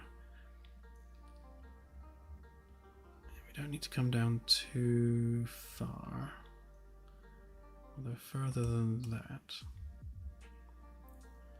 If we say 2.7.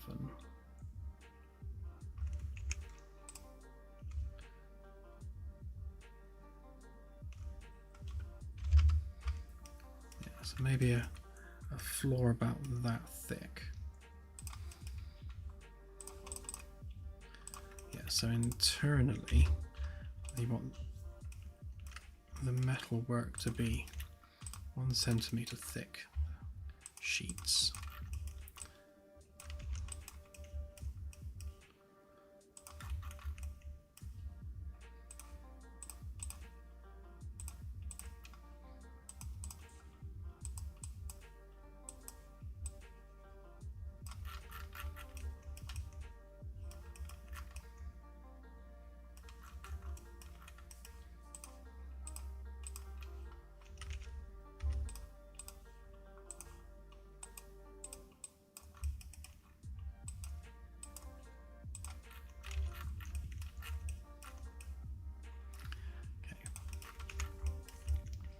Right, so that's our floor plating.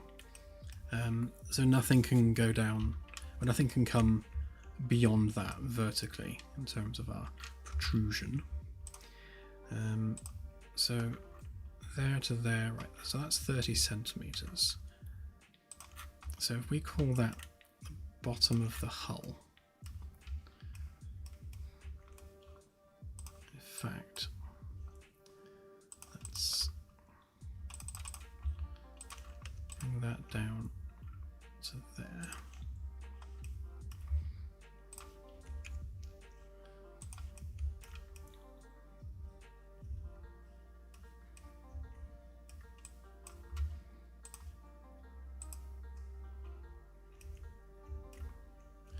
So we want to bring that in a little bit.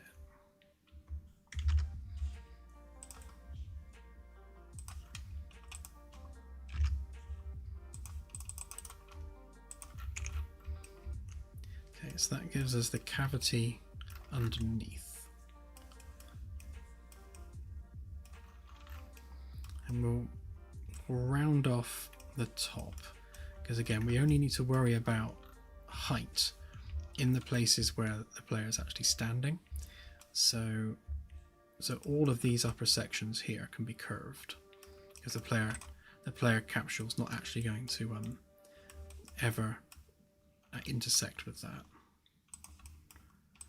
So in the back, I suppose if we're like there, then we can curve all the way over that.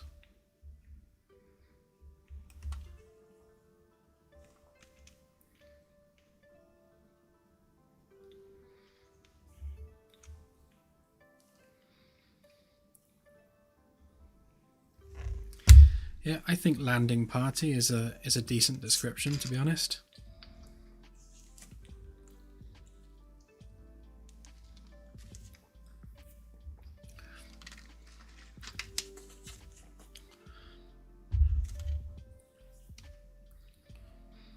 It's a landing party if you take alcohol and some tunes.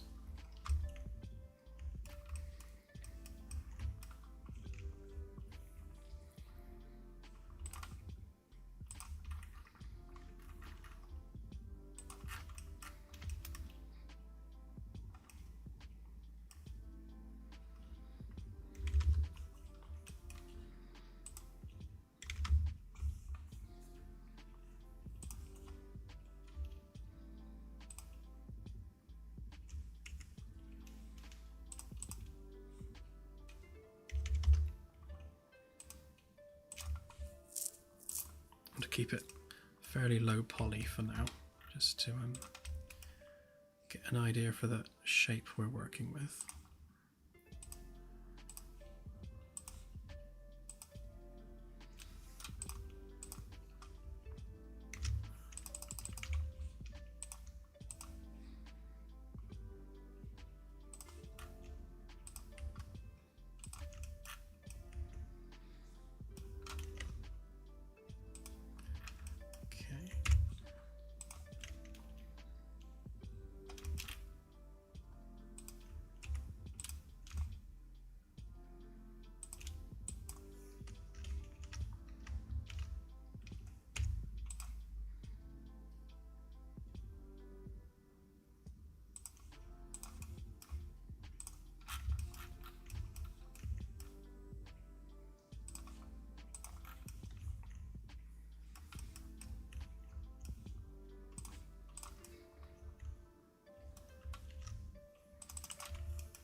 It does kind of resemble a TOS shuttle, doesn't it?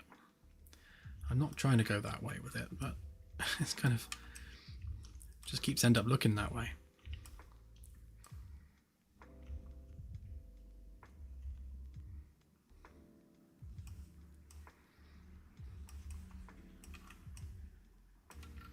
To be honest, I think we can be even more aggressive with that curve. Maybe out as far as this door frame, because we're still easily fitting in our collision volume. So get out the wall. We can make the design a lot more organic. That's true, yeah.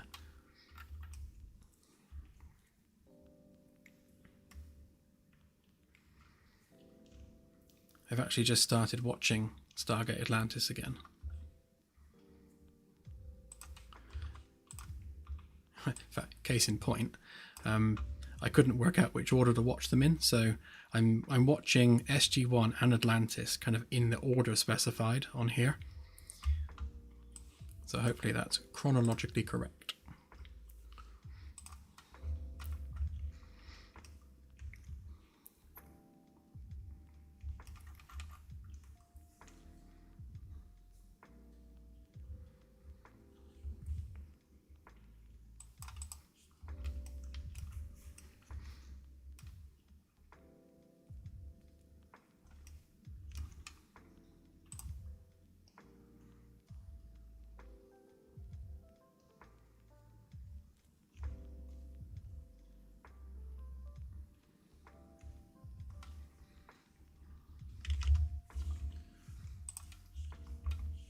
This might be a little bit too aggressive, but we'll try it.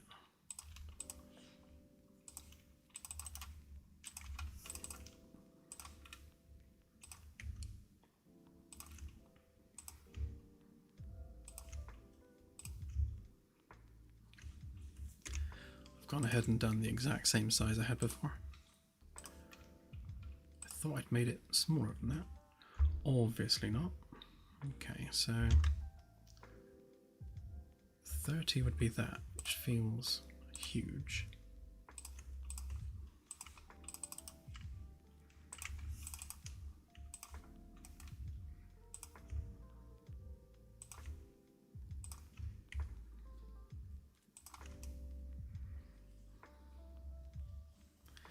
And yet, not quite huge enough, I reckon.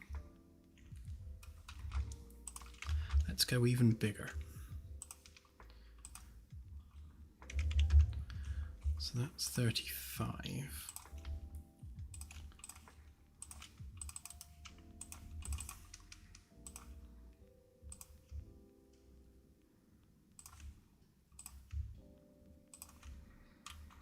Yeah, that feels more like it. Just kind of lining it up with the door frame there.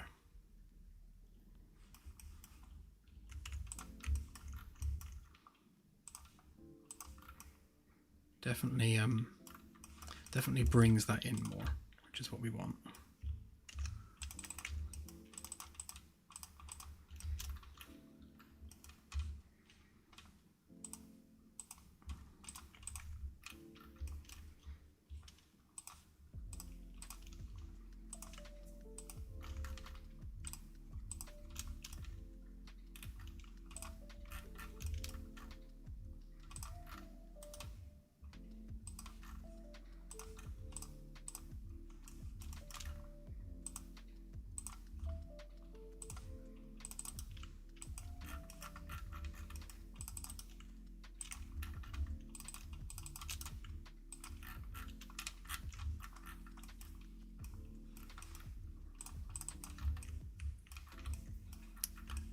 That's better. I mean, to be honest, we can probably bring that in even more than that, because once we curve the door frame, that will give us even more space there to work with, and we're still easily comfortable in terms of internal collisions. So we can really smooth off our angles there. And yeah, and again with the internal height mostly being important in the middle, we can reduce the height here as well. So we can probably start dropping that down a bit as we go down towards the front. Because as long as the capsule can still fit in the middle, that's kind of what we're most concerned about.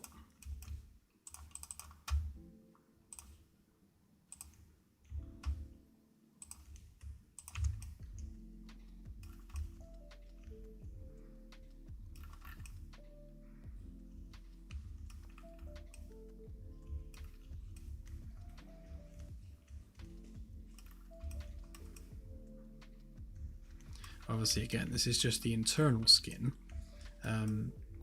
We'll apply a cavity around this.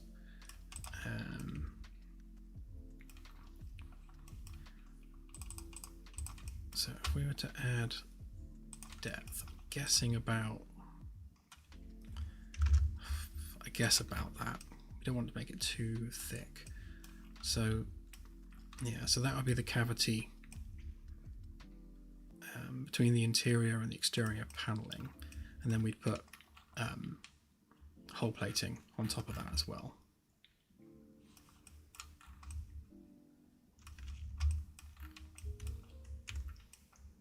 Yeah, so it's going to make that a bit taller there.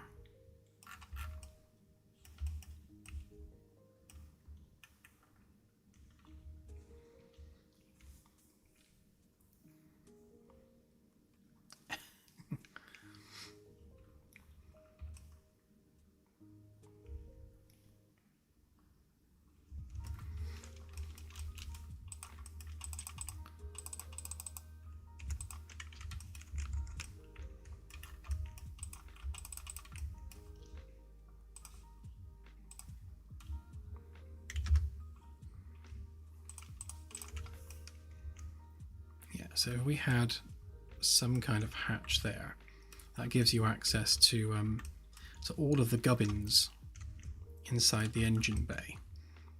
So for repairs and maintenance, you'd have a lot of access to stuff there.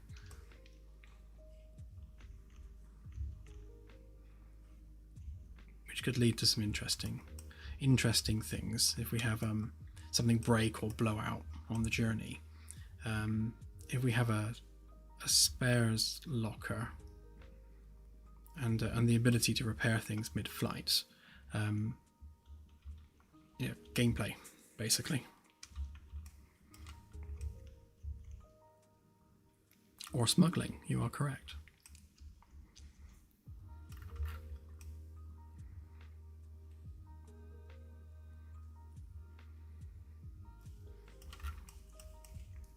Let's see if we can refine the nose a little bit.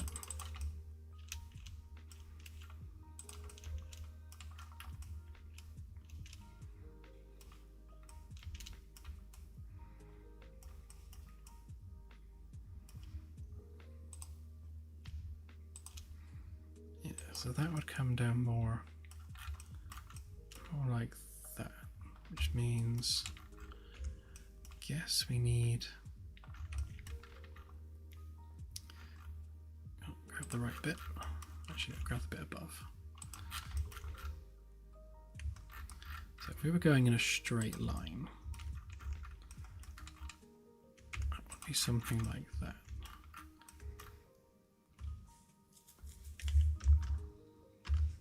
So if we say no more than that, and probably half that, if we're honest.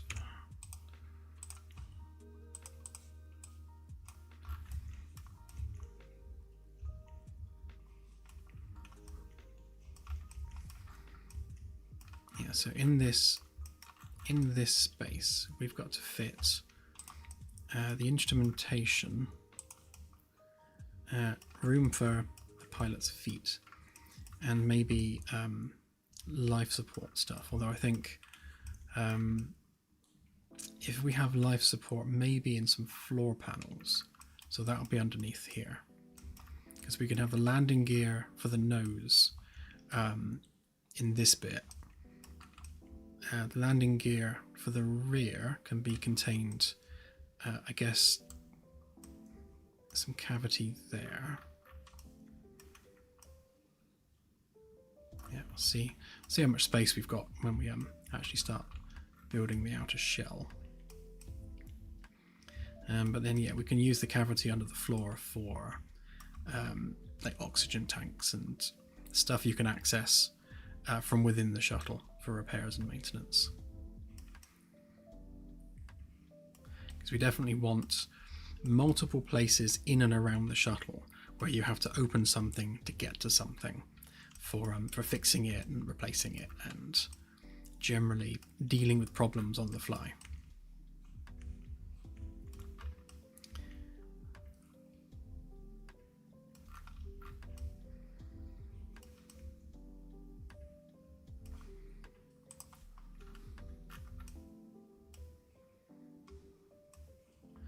So if we grab our external profile, then obviously we also want to stick a little stubby wingtip on that as well. So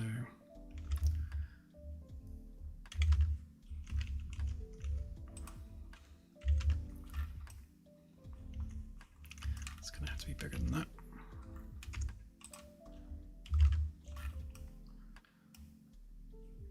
Something like that, maybe, because that basically affects how far out we need to come with that curve. So that gives us a total width of 4.2 meters.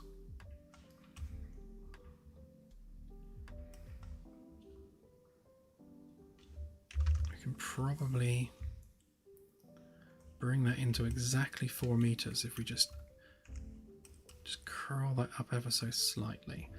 So yeah, if we set a hard limit on the width, so it cannot be any wider than that.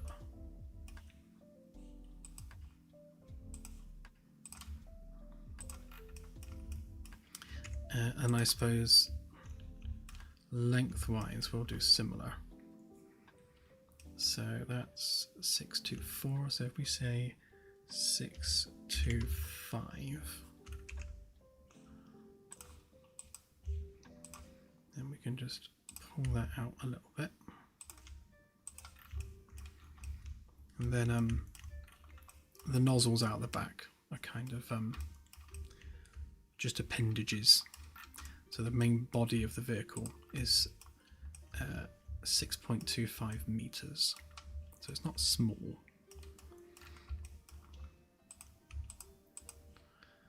Okay, so if we grab that,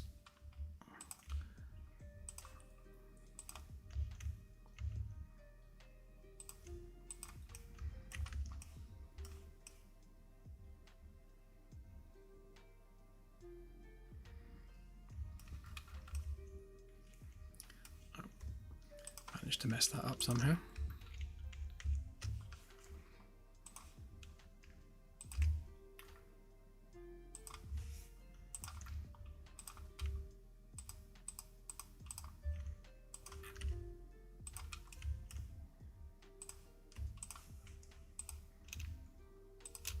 That's more like it. Okay, so what we want to do is basically curl that round, and I suppose we're treating that line there as our keep out zone. So the curve has to come round like that without interfering with this bit. And I suppose we also need, well, actually we can probably squeeze that in. Let's just see what we end up with this.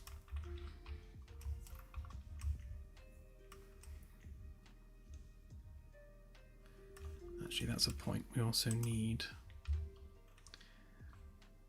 we need to know where the curve needs to end, which would be there.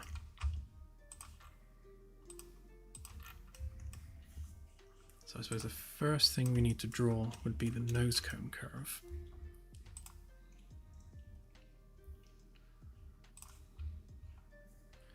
So something like that.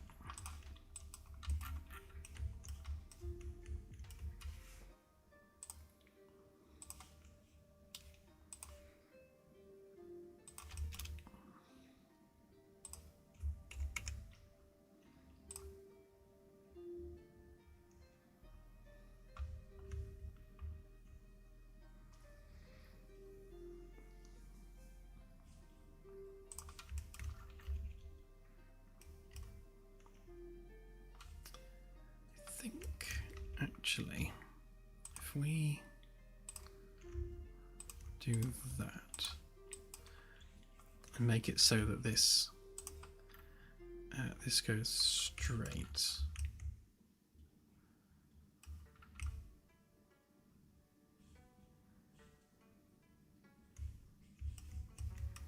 I guess from there.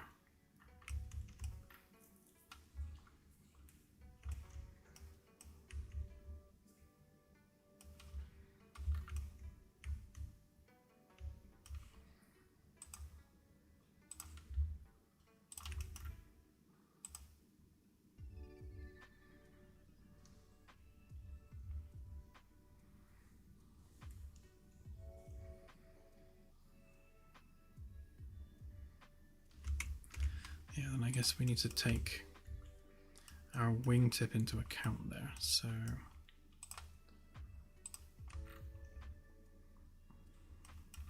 if we make it the same width as that area,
oh, have a good one, CSI. Hope your cough goes away.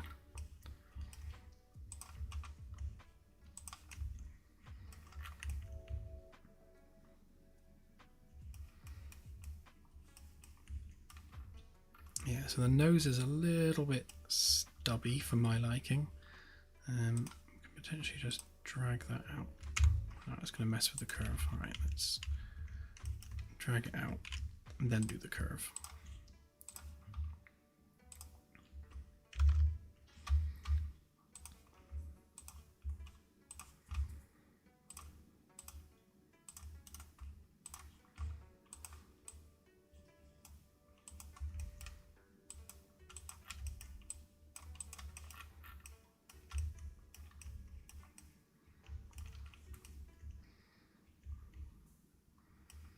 So when we sub-D this, we're going to have to reduce the amount of geometry on these edges because that'll create a mental mesh otherwise.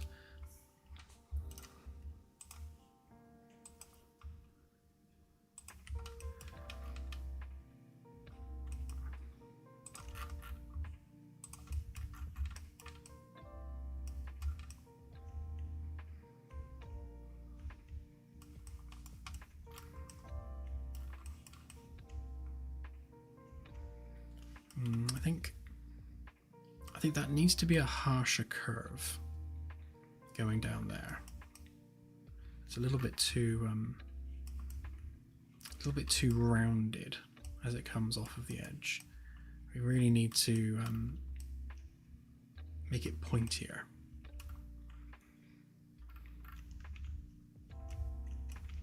Okay, so let's move that a minute.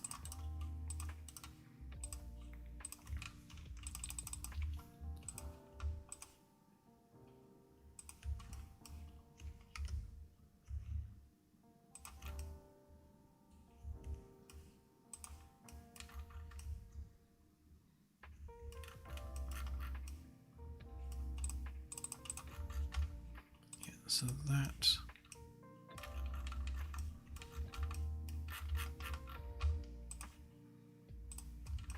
cannot go any further forward than that.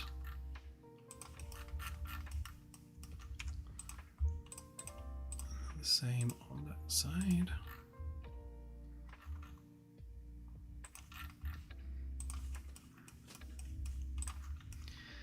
Okay, so that's our stubby wingtip. Then,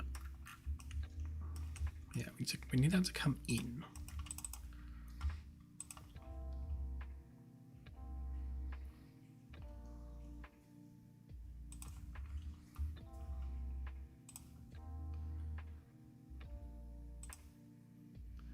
Kind of more like that.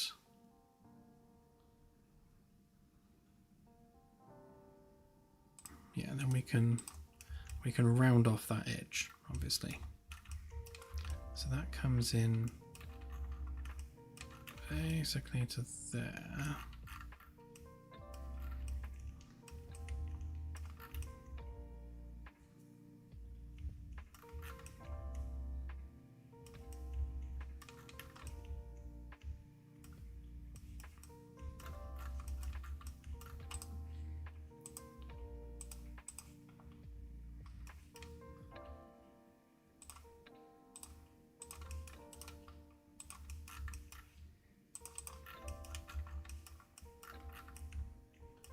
Definitely think that needs to come out even further, to be honest.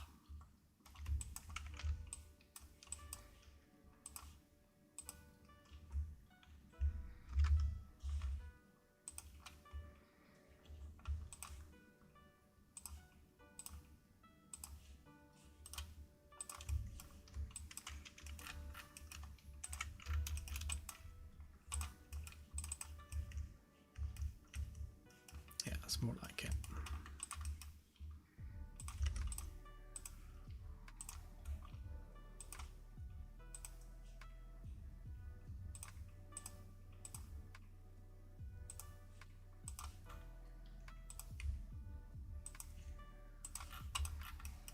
Gives us a top profile of that. Obviously, we'll sweep the wings back a bit, I think. Yeah, but that's all right. That is. So maybe swing them back so they're equal to there.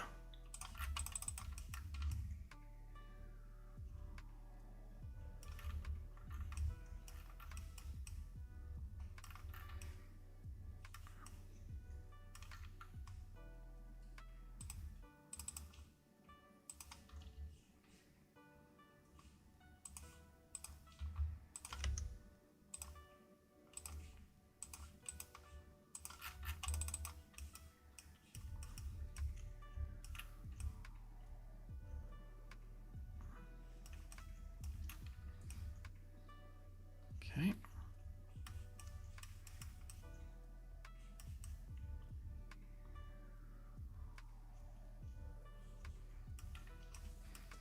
So the fun part of this is obviously drawing the sub-D mesh around this and making sure it's all strictly adhering to quad geometry, and getting those curves right around there, because we need to make sure we've got room enough for all the engine stuff.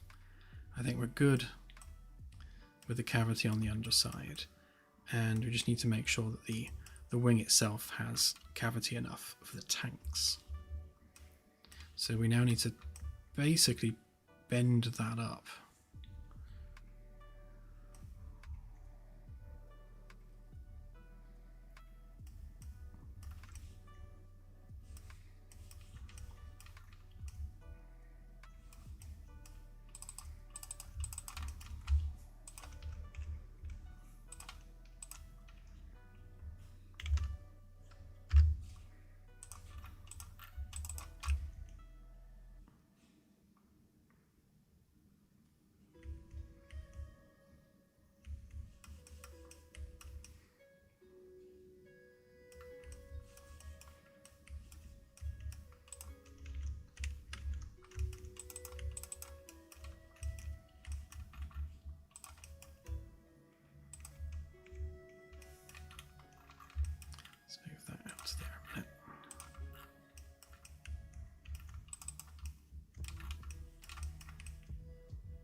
Okay.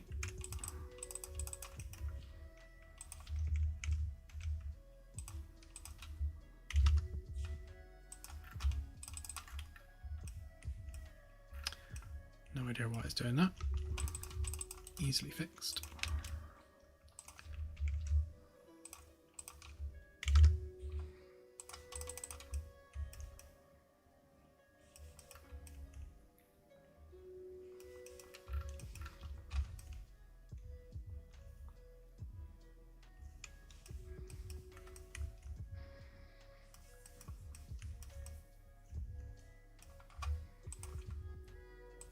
So that, yeah, so that needs to come out a bit further.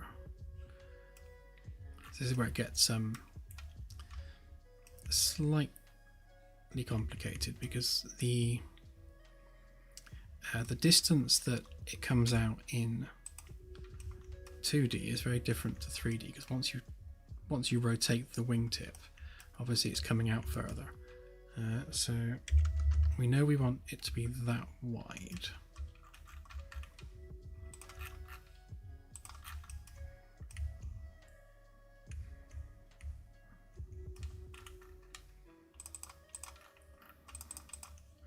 So if we wanted to have that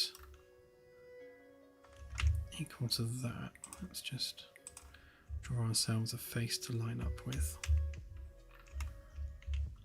There we go, we're at a funny angle, aren't we? Let's come out of there a minute.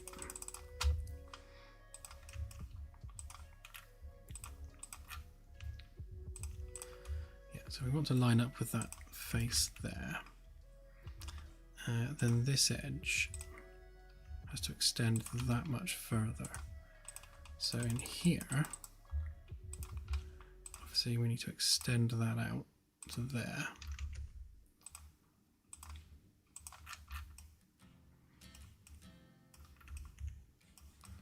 Just extends that profile a bit more.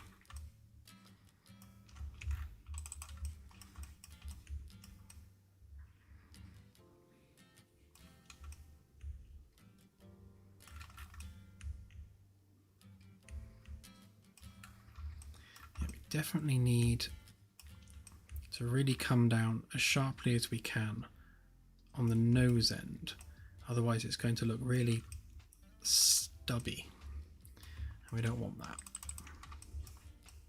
But I think width wise we really don't want to go any wider than 4 meters if we can get away with it.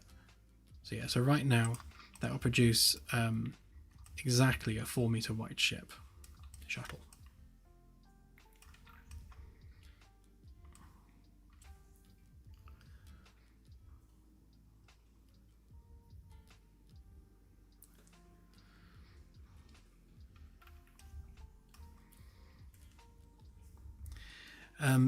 The wings are just part of the lifting body, basically. They're just to stabilize.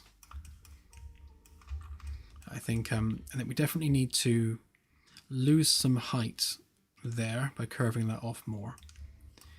And yeah, definitely we need to taper that at the front. But again, we are limited by how much we can do so, because we need to be able to fit in our collision capsule for the player.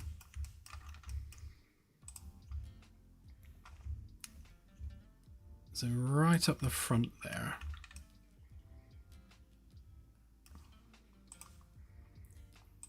Yeah, as long as that fits, then we're good.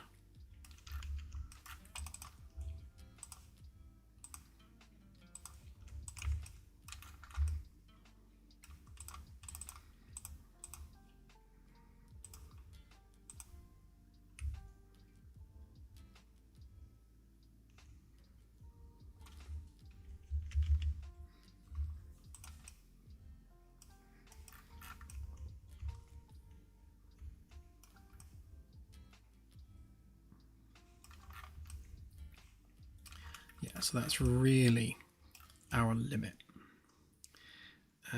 Obviously that can curve down to a point there. What we might need to do is maybe lose a little bit of space here in favor of making the nose longer there, so that it isn't quite so stumpy at the front.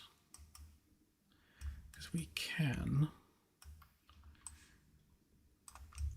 if we grab that, move that way a little bit.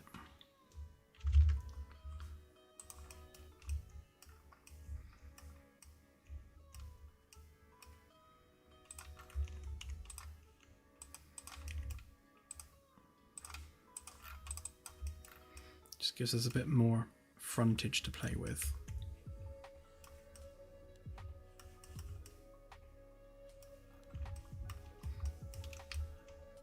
Okay, let's see if we can get our side profile done.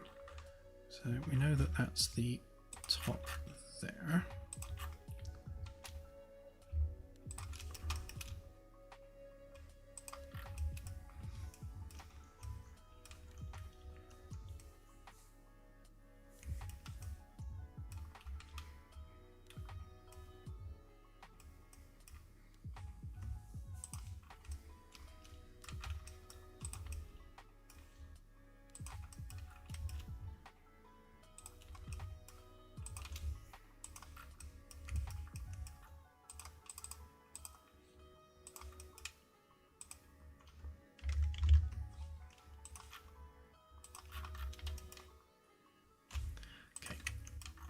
So 1.8 meters is there.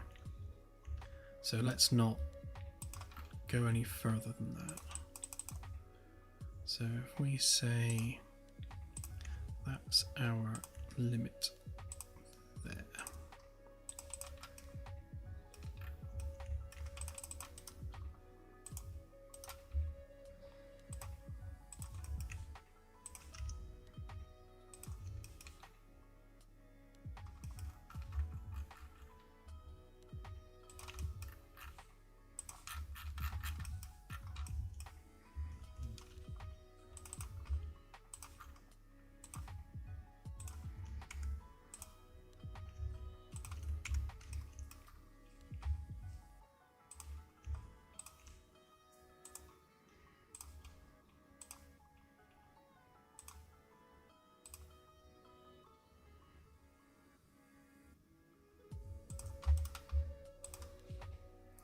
Yeah, so as it stands right now, you're looking at something like that, which is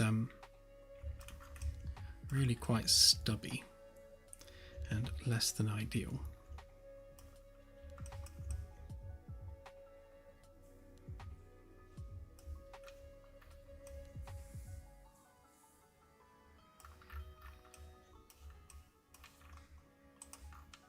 So in terms of our total length, we're currently looking at 684. So if we make that bang on 7 meters long, which means we have to extend that out to there.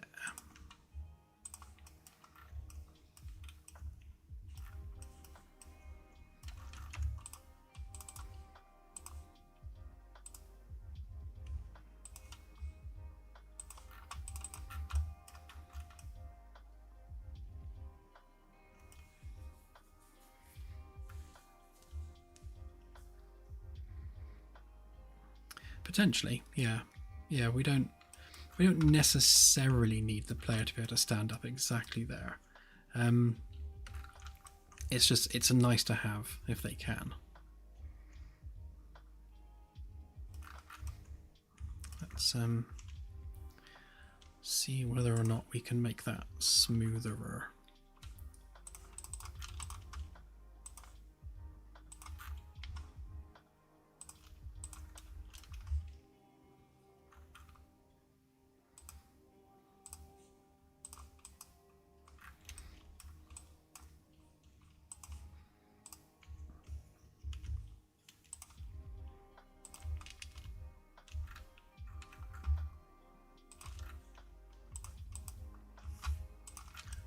There's our keep out line, basically. See whether or not we can coerce this curve into fitting into that space. That's kind of what we want to do. It's kind of like that.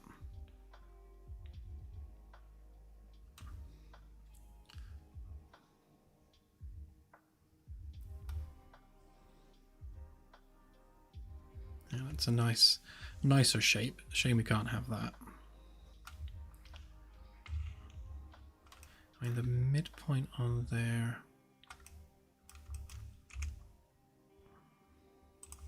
Hang on, let's put that on the outside of the group so that we have a measurable midpoint there. And we'll grab another couple of points as well.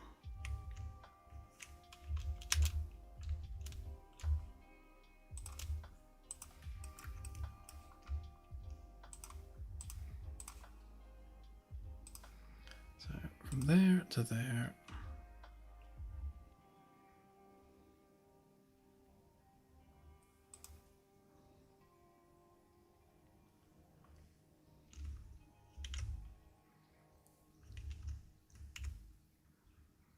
That's going to have to be there. So if we were doing it to the middle, that would be that. Which means the character definitely can't fit.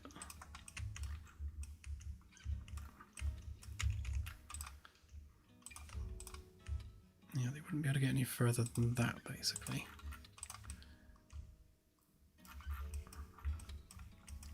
Let's just grab that chair.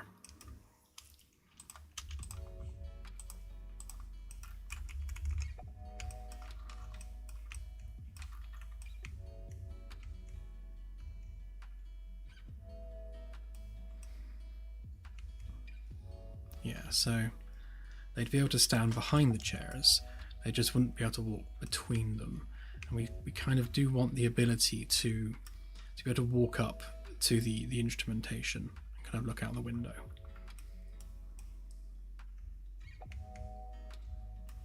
Although that chair is too far forward.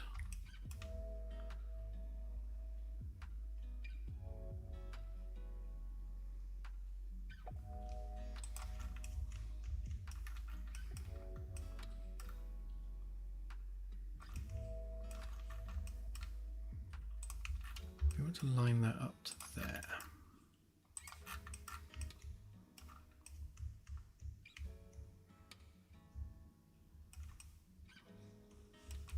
That does give us a longer nose, which means we can move that that point forward a bit. because it means this bit actually comes forward to like there-ish.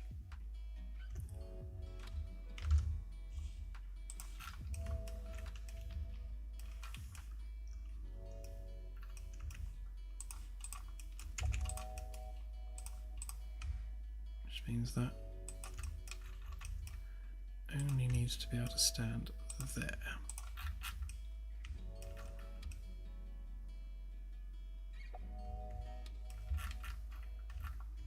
Okay, which means that line gets moved to there.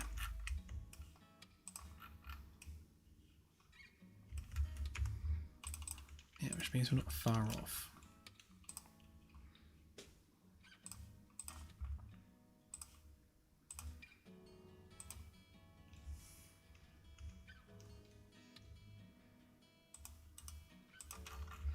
Actually, that's almost spot on.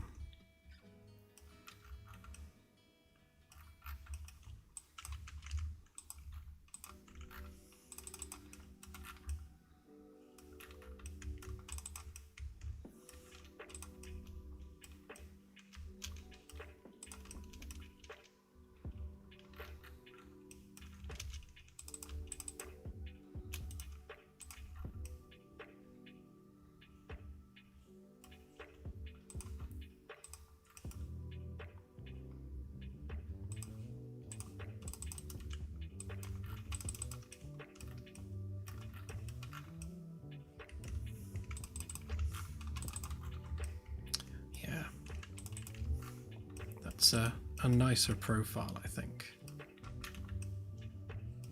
It's still quite transit van, but it's a lot smoother.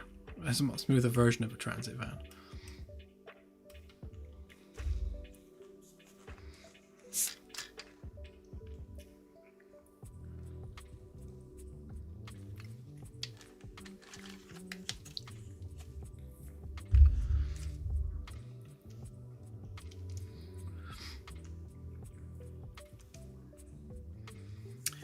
Rank structure, yeah, we can easily expand it. Yeah, basically, simple answer, yes, we can. We kept it simple because we didn't want the rank structure within the game to become too granular. But we can certainly do enlisted. I think we just got like crewman right now. But yes, we can add an enlisted, but I guess we didn't want to go down the road of sergeant and warrant officer and like lieutenant second grade, and not too granular, but we can fit in a little bit more. There's some balance there that we can achieve. Ultimately, we're focusing more on the ship simulation and the galaxy simulation and the game itself than really going like all in on military rank structure.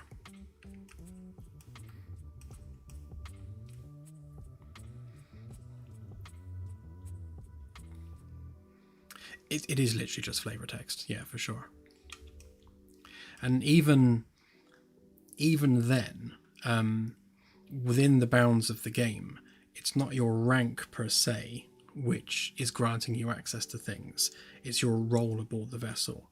So if someone is given a field promotion to chief engineer, then it's the chief engineer bit that's important, not their rank.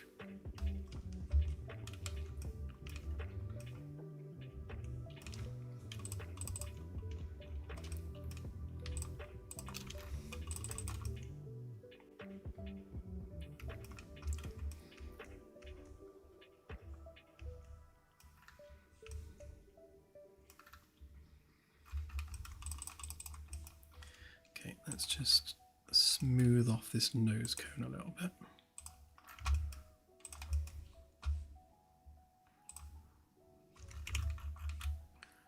Basically, you want to take the angle of that edge. In fact, we can make this easier on ourselves by flattening it out again.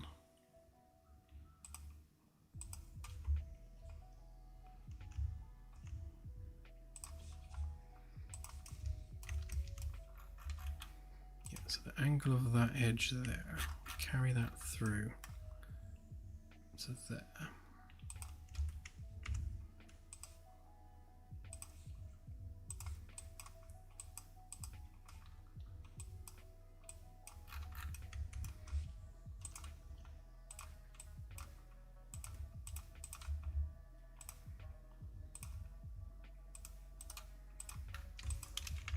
Now that will it will smoothly follow that angle then. Give us a slightly nicer nose.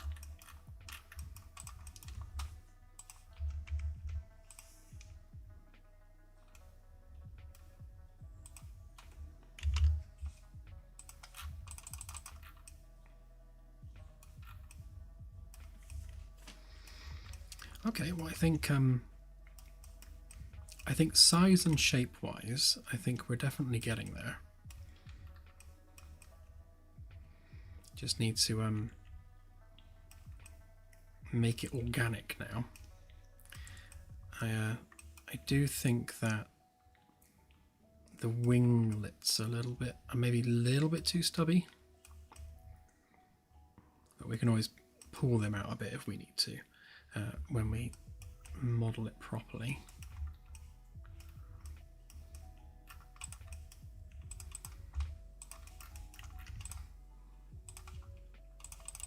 But yeah, so in isolation, I think that's a reasonably nice shape.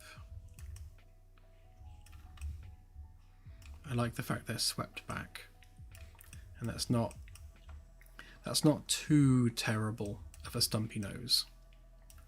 It's still stumpier than I would have liked, but I think we can live with it, because ultimately it needs to be function over form.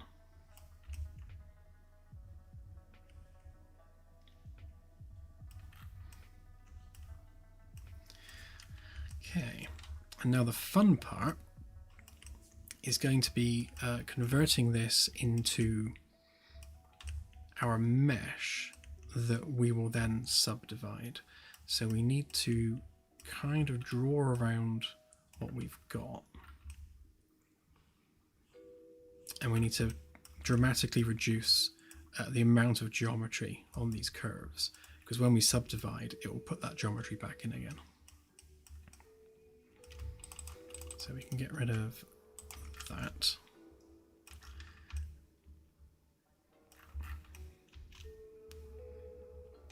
Yeah, and that needs fattening out a bit.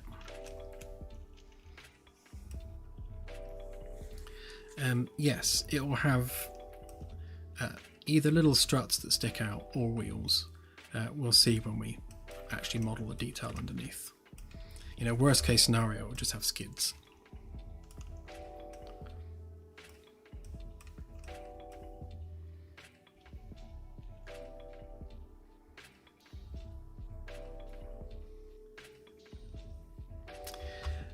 Yeah, our these are basically the ideas that we were looking at when kind of designing this. Obviously, Dream Chaser has much longer wings and is a lot flatter, but what we need it for has to be thicker, fatter, stumpier, because we're basically making a space fan. There was me mocking this thing, and what we're building is actually kind of more similar to this than it is Dream Chaser now. But yeah, still looks stupid.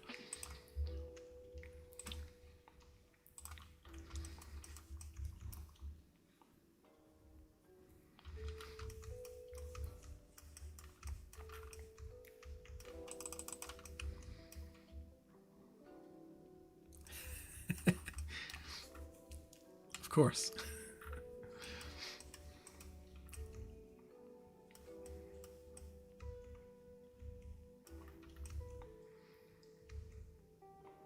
So the way I did the Caravella was to draw that outer hull shape, and then when we have the actual smooth mesh wrapped around it, we then chop that up into pieces and do all the interior.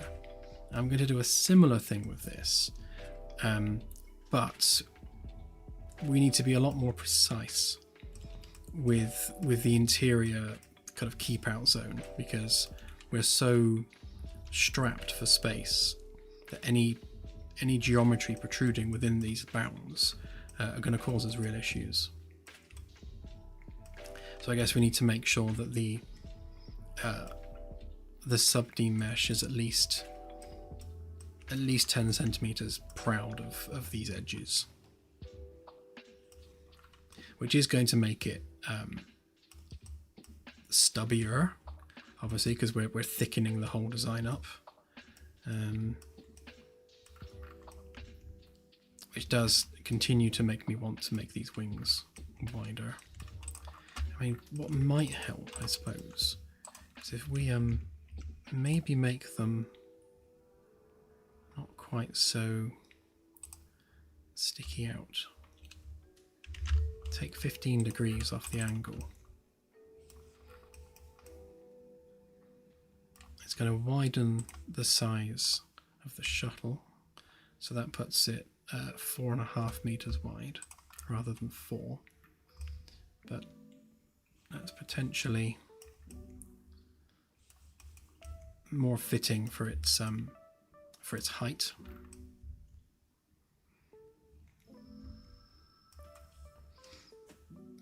Oh, Max, thank you.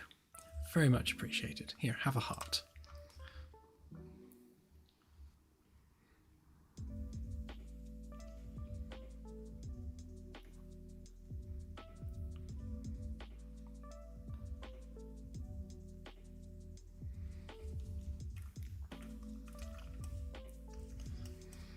Yeah, I mean, it's not terrible. It's kind of got a helicopter vibe about it. I mean, looking at this, I'm feeling helicopter when I look at it, which isn't the end of the world.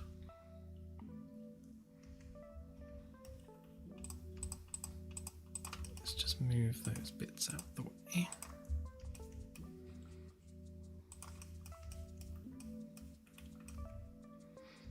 I'll have to do something about the back as well. Maybe have it so that we have a slight overhang at the back, so the door's like embedded slightly. So maybe have the geometry just poke out around the edge, and then we can put some lights and things there. Just some floodlights lighting up behind when the door's open, which is probably something that's of practical usefulness.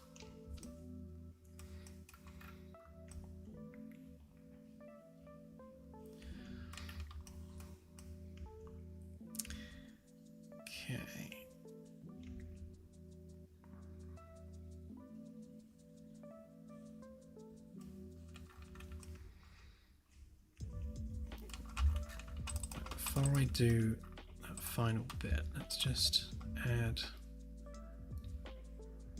something onto there, just to see how much space we've got to work with.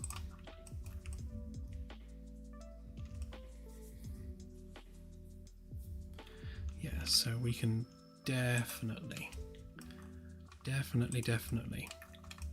do more with that edge.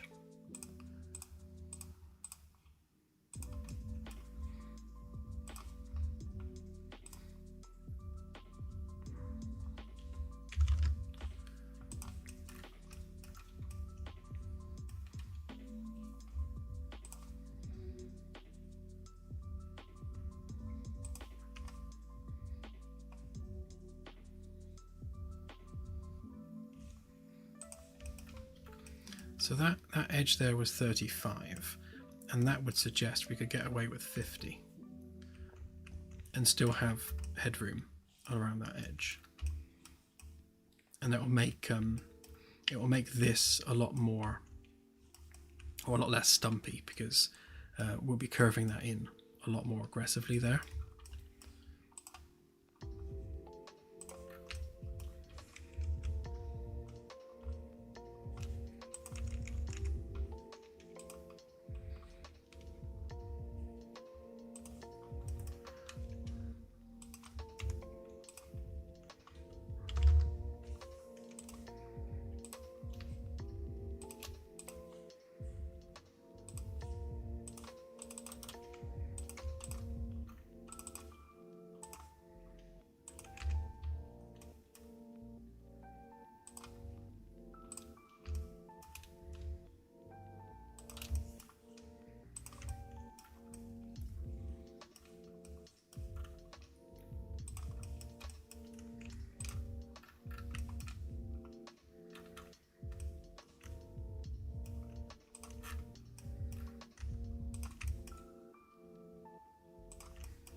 better.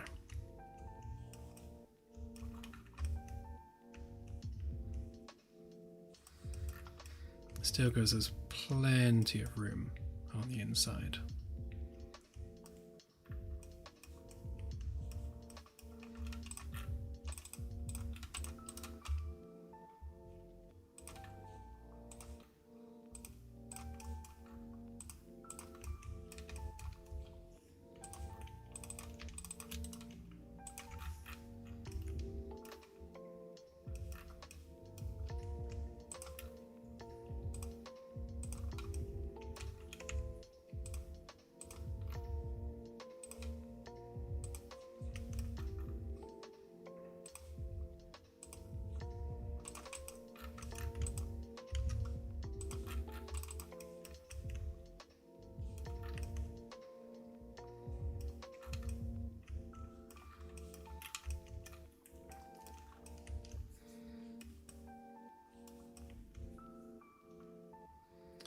Okay, now the fun bit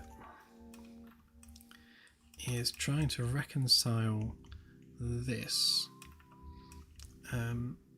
with this bit. To be honest, that might need to come out a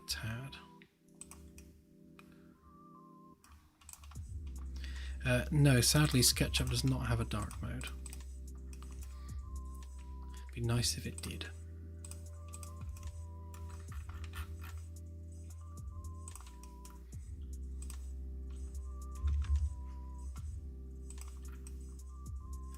So if we're saying that the outer skin is that thick, and that's basically what we're drawing around, and then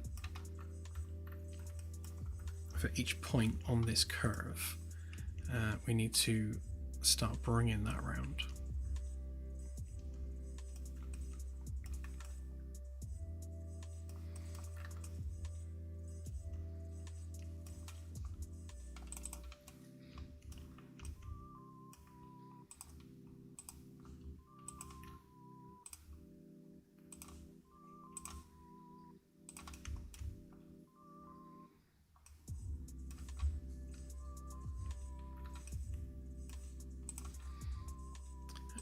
Rather than making that straight, what we can do there is we can take that curve and just draw around it, although with a lower poly version.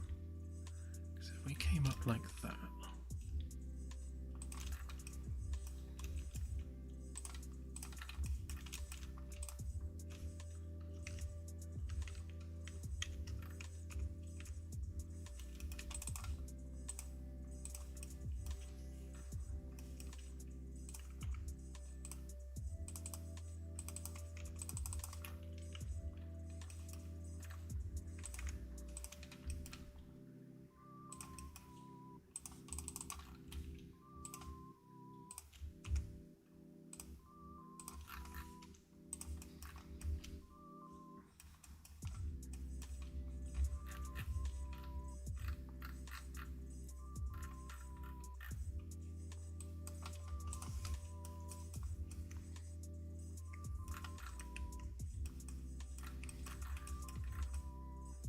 can fit that in there, and then either come down at that angle, or maybe even that angle onto there, and then blend that in. And then that has to kind of blend down to there.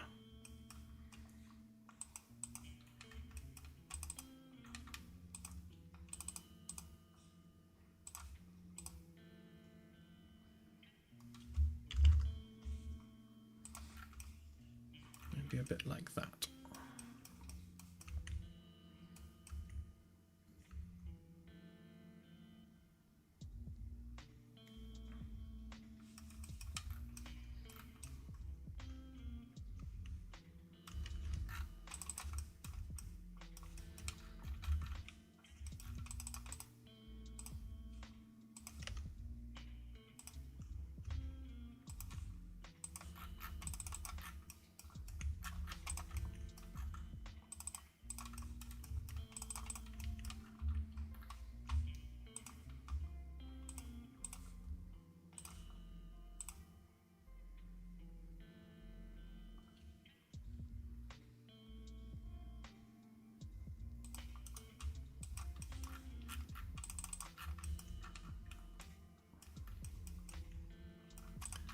probably a bit more like that.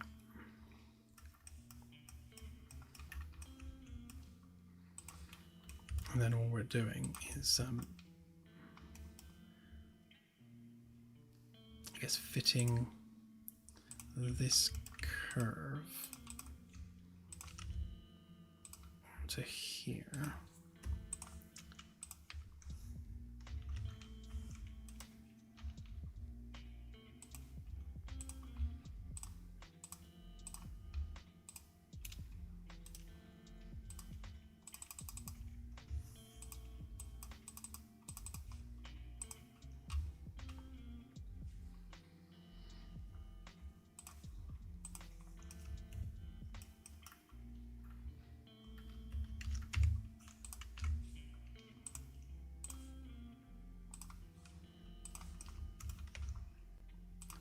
So if we take this at regularish intervals,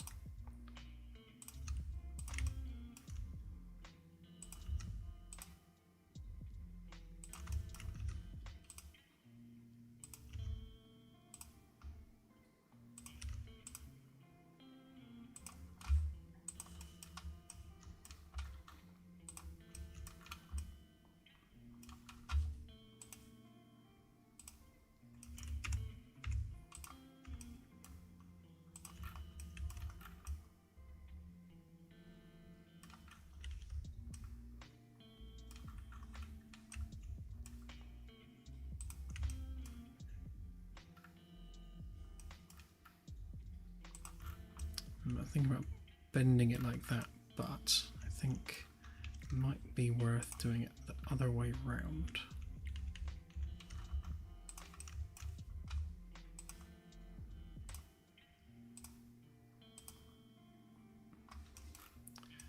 Perhaps if we, yeah, got a plan.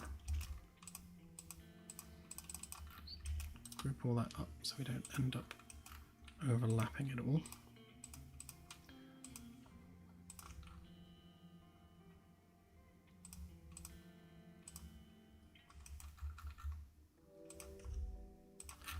So if we copy that to there, and we do divide by 10, that will give us 10 instances of it, and then we can fit those edges against that.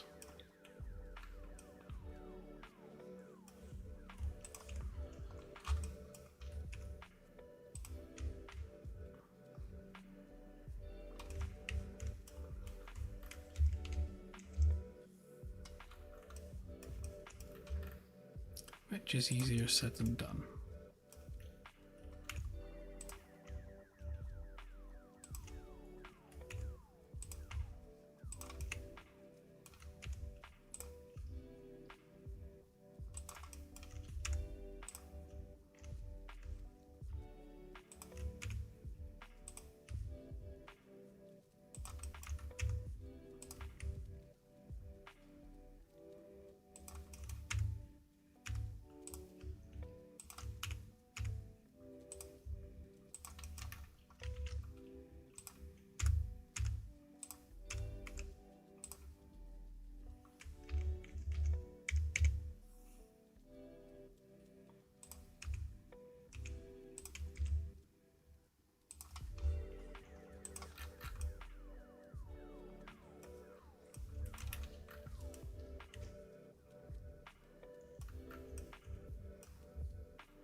Potentially, but we do need that to go down as well.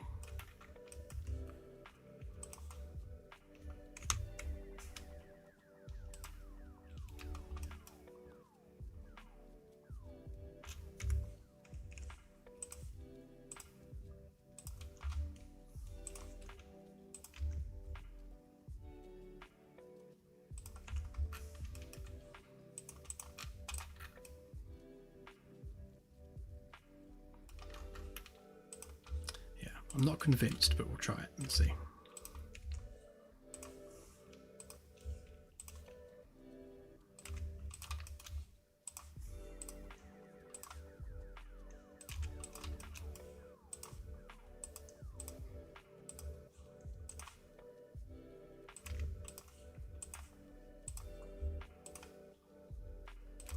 The nice thing about a sub-D though is once you've got the base kind of geometry roughed in, you can pull it about quite freely, and it will just reform to your new shape.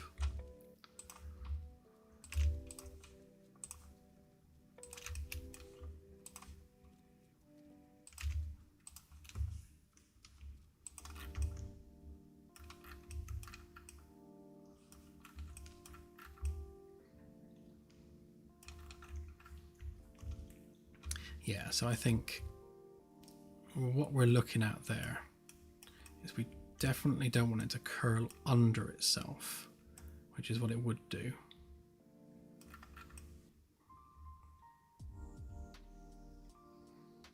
Ideally, we want it to flatten off a bit more. Okay.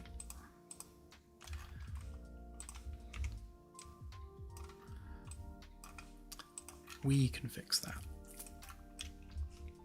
So I suppose so if we want to follow the contour of this, then what we can actually do, if we measure there, I guess at the back, it's 90.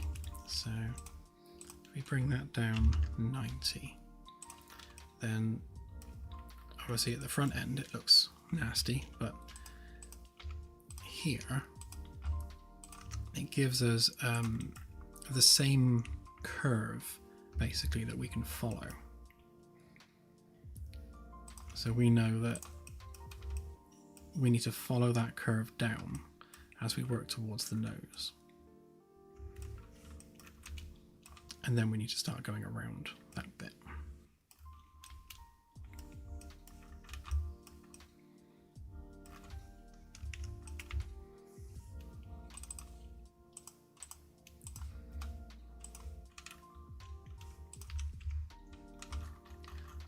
Line that up with that.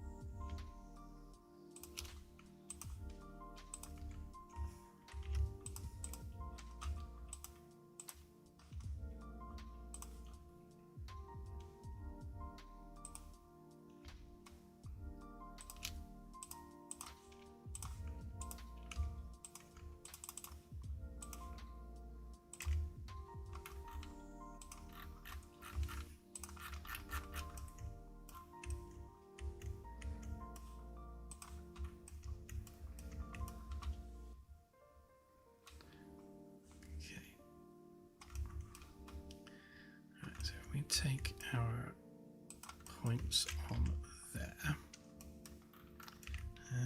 What's the easiest way to do this? I guess if we make that a solid shape.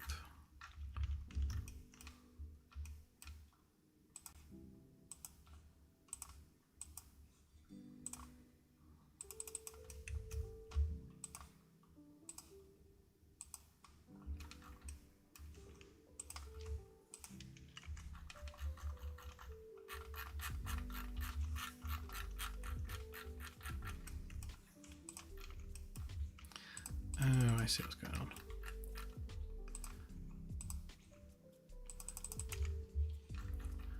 It's all that mess in there.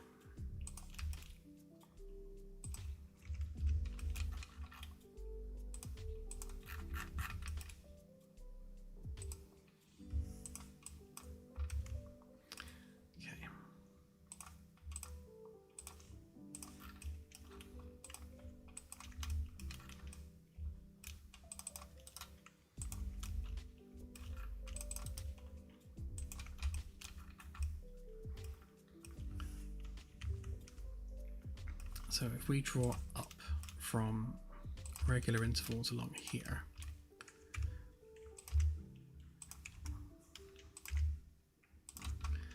we achieve two things. We have our height offset, but also our angle offset as we're going in.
I reckon that we need to bring it down more aggressively there.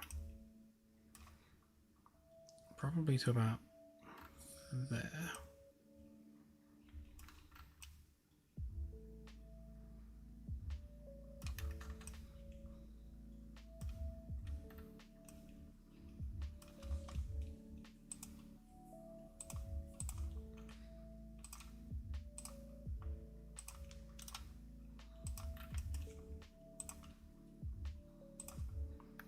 Yeah, I was thinking basically to do something like that.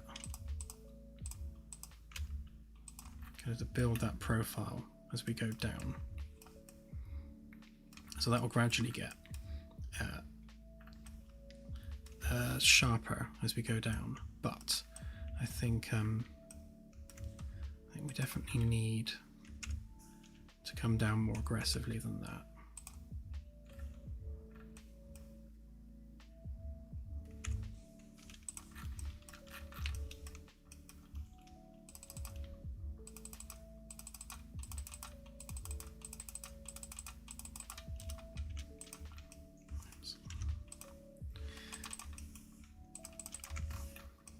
This is definitely going to be the trickiest bit, getting that all merged in nicely as we go around.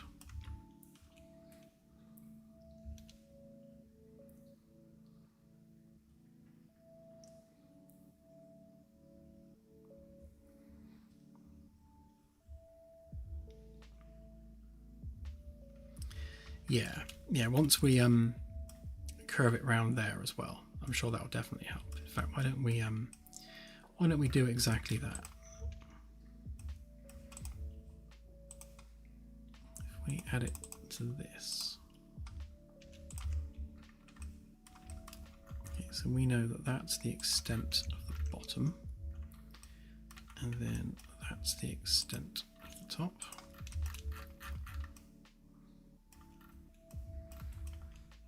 Then we can decide how flat to make the back of it.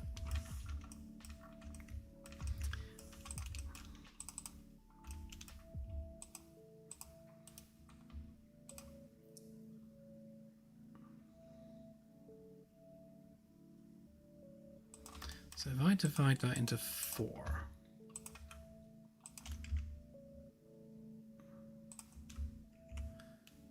then we'll see what that looks like if we curve it under.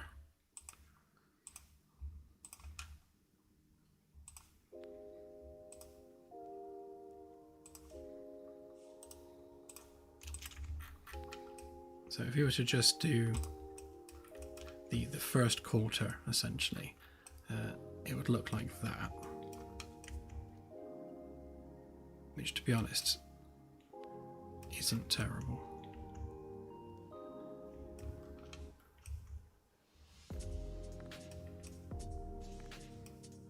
That'll do it, I reckon, actually. It's because I think if we go any further back than that, it's probably going to make it a bit too pointy, but just to see what it looks like.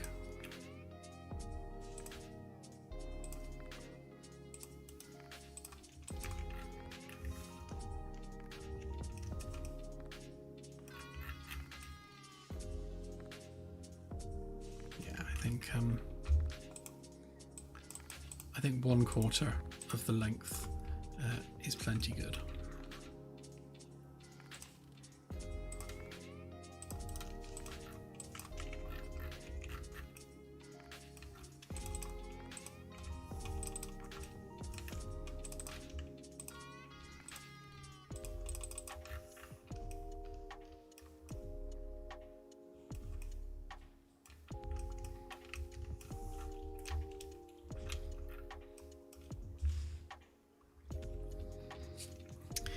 Sadly, I won't be able to watch the launch live tomorrow because I'm going to be away at a convention in Bristol. We're doing a local convention of indie developers. I don't think it's a very big convention, but we're going to go and meet some local devs, which will be nice. So if you are in the Bristol area in the UK, then yeah, look it up.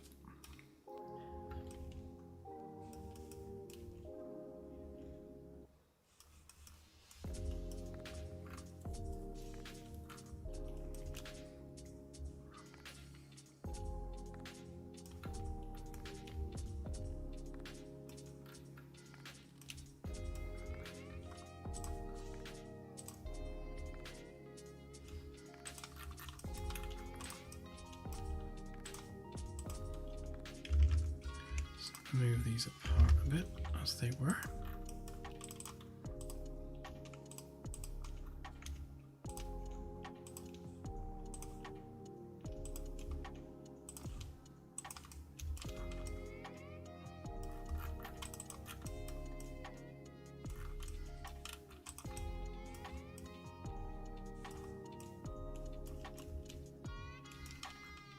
It has a certain tube trainness to it, doesn't it?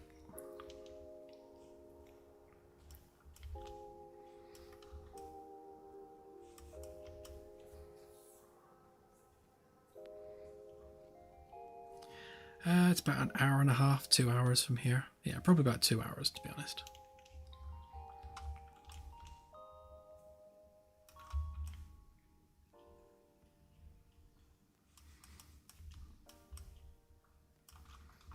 Just wondering whether it's worth grabbing some of this geometry and sticking it on this template layer.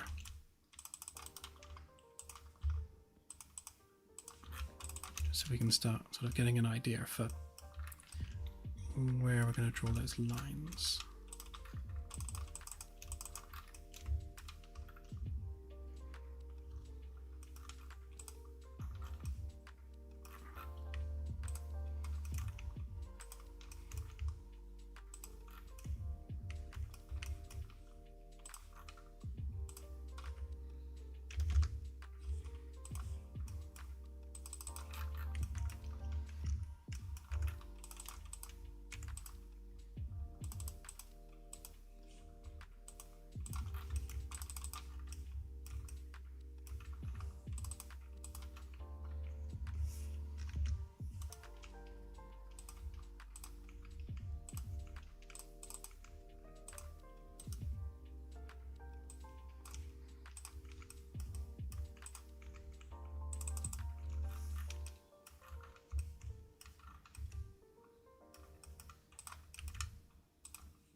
I forgot that the like the underside already takes the cavity into account, so the upper section needs to come out that full 10 centimeters.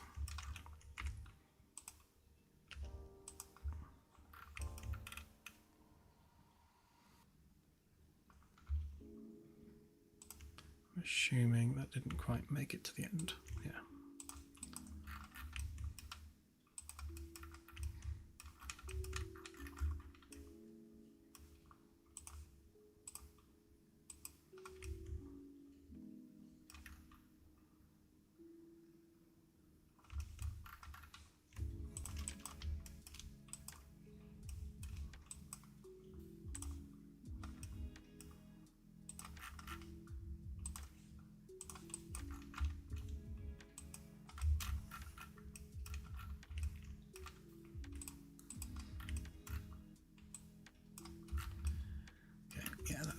outer profile. So I guess we need to extend this bit forward as well.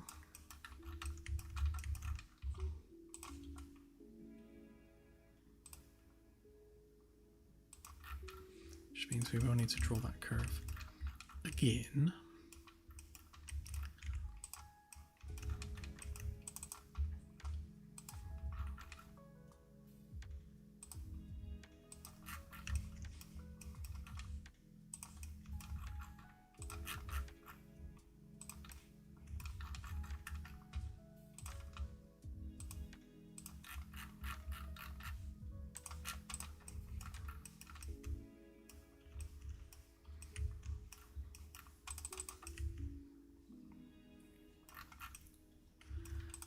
That's better. So that's now just taking into account the fact we've got a hull thickness to deal with.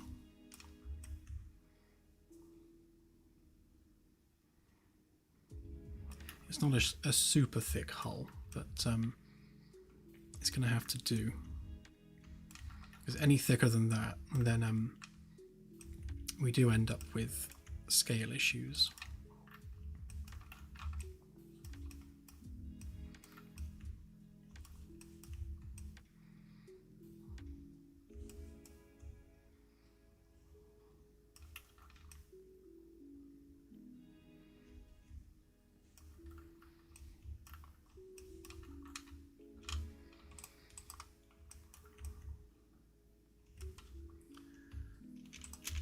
I suppose as we move forward, obviously we're coming down at the same time. So we've got the inner bulkhead there.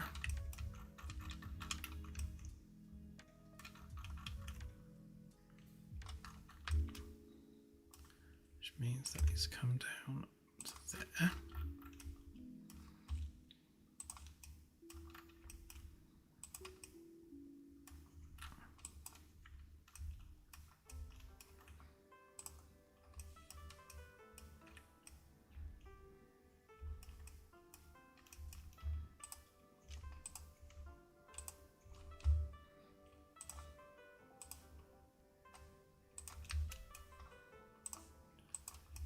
Keep these consistent as well.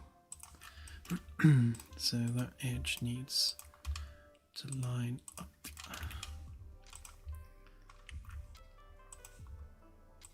So that edge.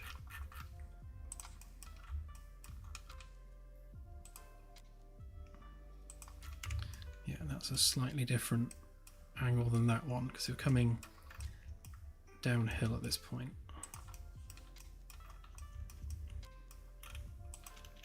Oh yeah, and of course we need to do the inner edge for that one. So actually if we grab the same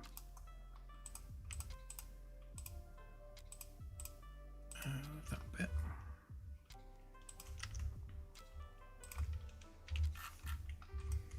okay, and that one needs to line up with that side.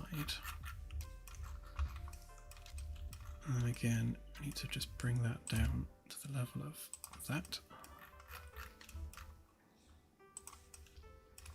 And that is what that should be lined up with.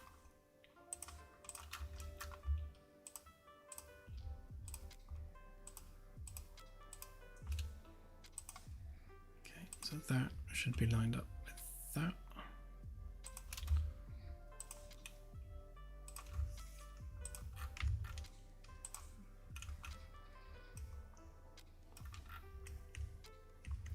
Okay.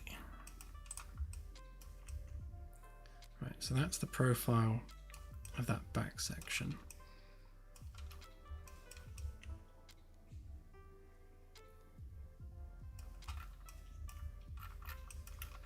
Okay, if we do this front bit as well, then we can figure out where the drop is along there. In fact, if I copy that,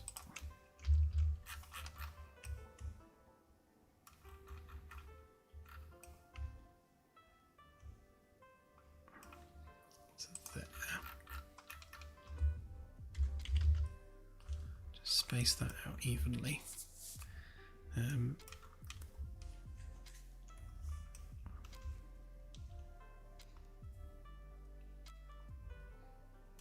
Although saying that, actually, if I space out all of them evenly, then when we do the subdivision, we've got the same gap in the meshes.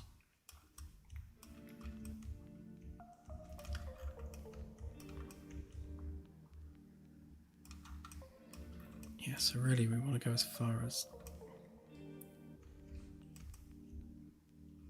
I guess, there, because from this point we start coming in. So yeah, so if we're using that as our cabin, passenger cabin, let's just make sure that's the right length.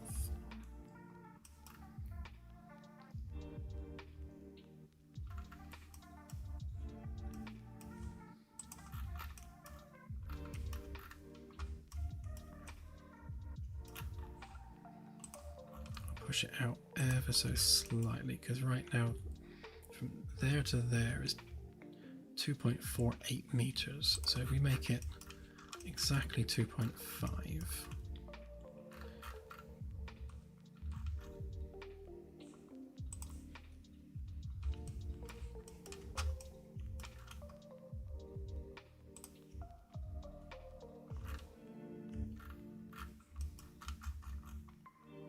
so from there to there it's 1.5, and then we go there, from there 2.5 meters. Oops.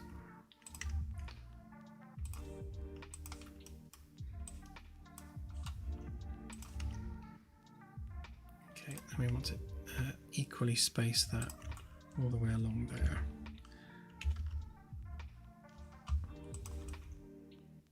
Yeah, that looks about right. And that will also form our kind of our structural ribbing as well.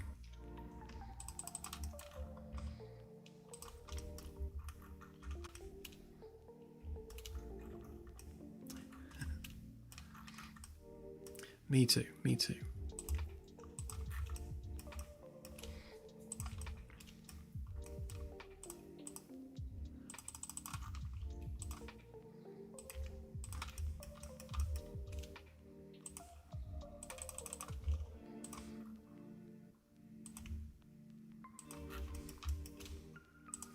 So what we're actually doing here is we're defining the shape of the outer hull,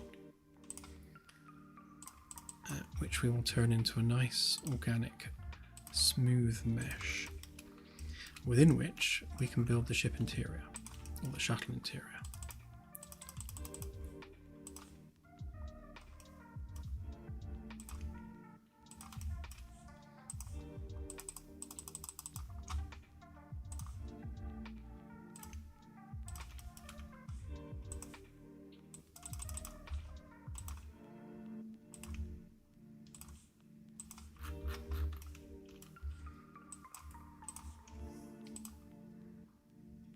So each framework piece is exactly 1/2 meter apart, which is nice. Yeah, and that automatically lined up with there, which is perfect.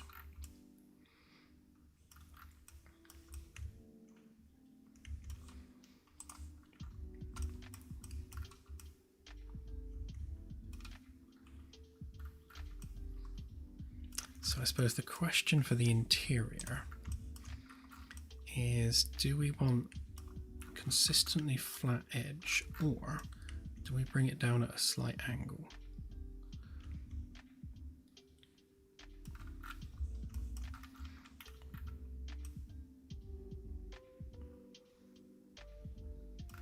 I suppose we want to maintain interior consistency, so if we make the passenger cabin bit relatively consistent on the inside, the ceiling will slope down, but if we at least make the backs of the chairs an equal height all the way along, that will probably help us in the future a little bit.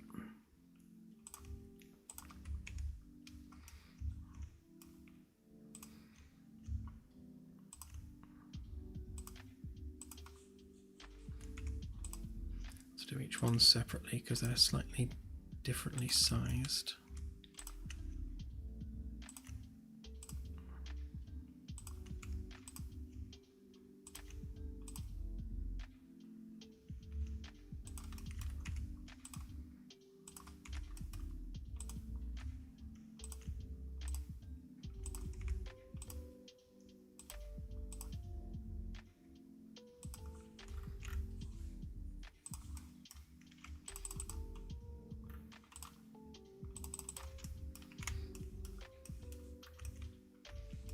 Okay.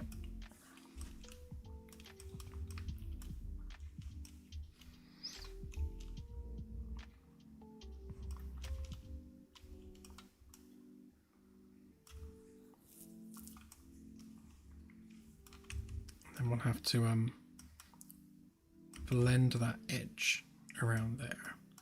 It'd be nice if it kind of started at a point and then tapered down.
Wondering whether I could use that same curve profile around there, but I don't think that's going to work somehow.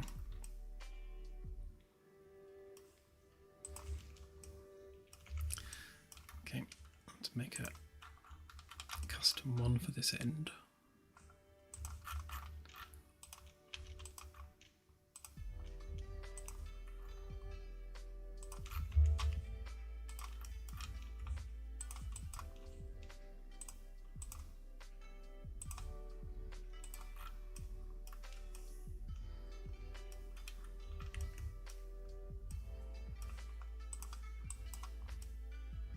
Actually, if I stick with that for now, then what I can do is as we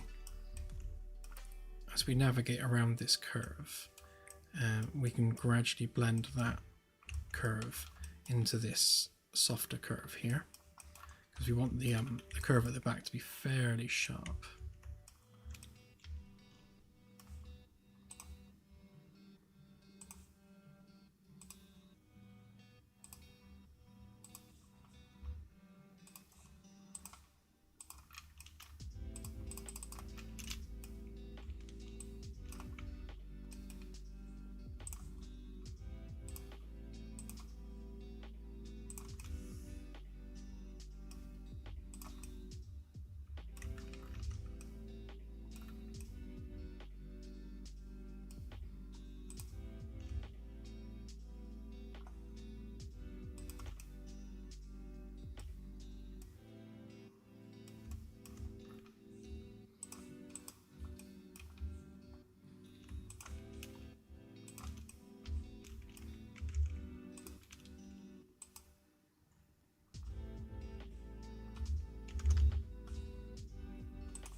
It's a nice awkward shape as well.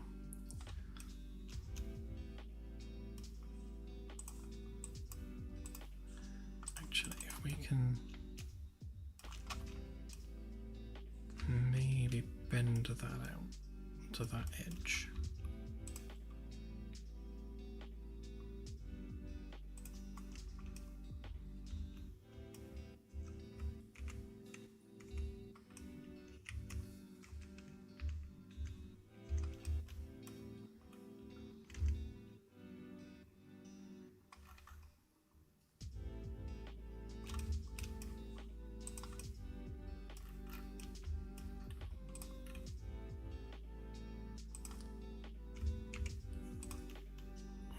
That said, we could just join that up.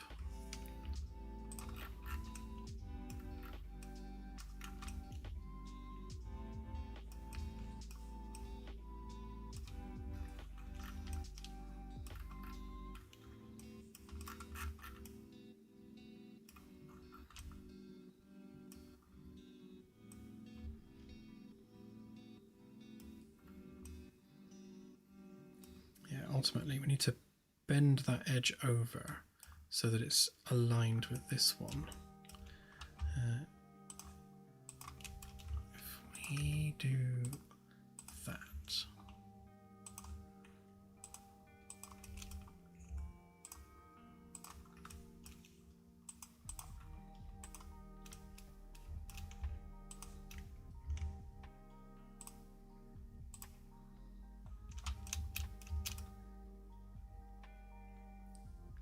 I was hoping I could align it to that face, but doesn't want to do it. Because that's basically what we want to do, is bend that so it's coplanar with that edge. Kind of like that, basically. But more so.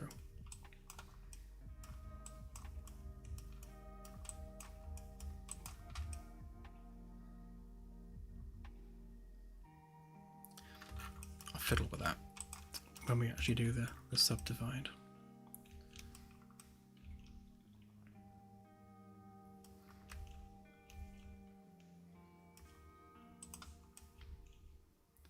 Yeah, then I suppose the question there is, because this is the flush back of the ship, and obviously that's where the engines are going to be, do we do that and just have the wing sticking out the back?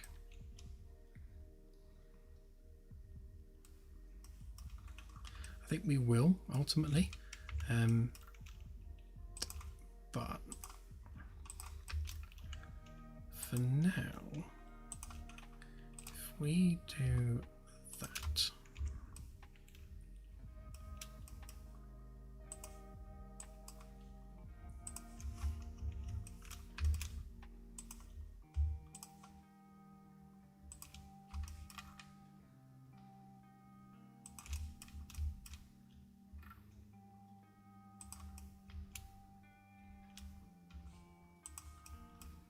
I'm tempted to line those up. We'll keep that bit separate, but we can pull it out afterwards, and we can pull it out more easily if we draw it on there to begin with.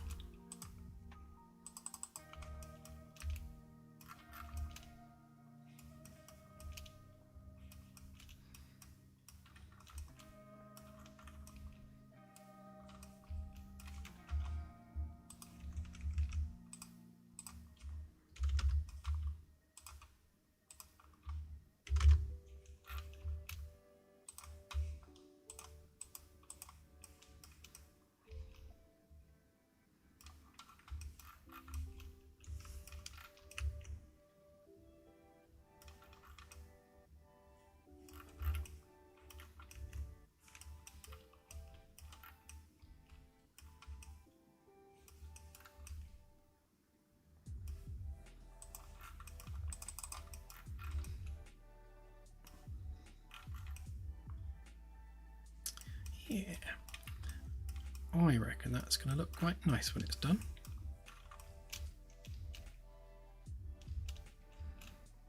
Okay, so the complicated bits with this are going to be blending essentially this engine area, blending that smoothly down to a point as it comes down to the nose.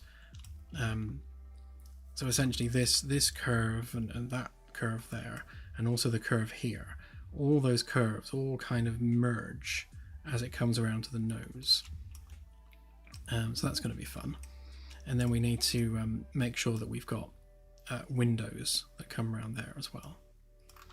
So probably from most of the front, because we've given ourselves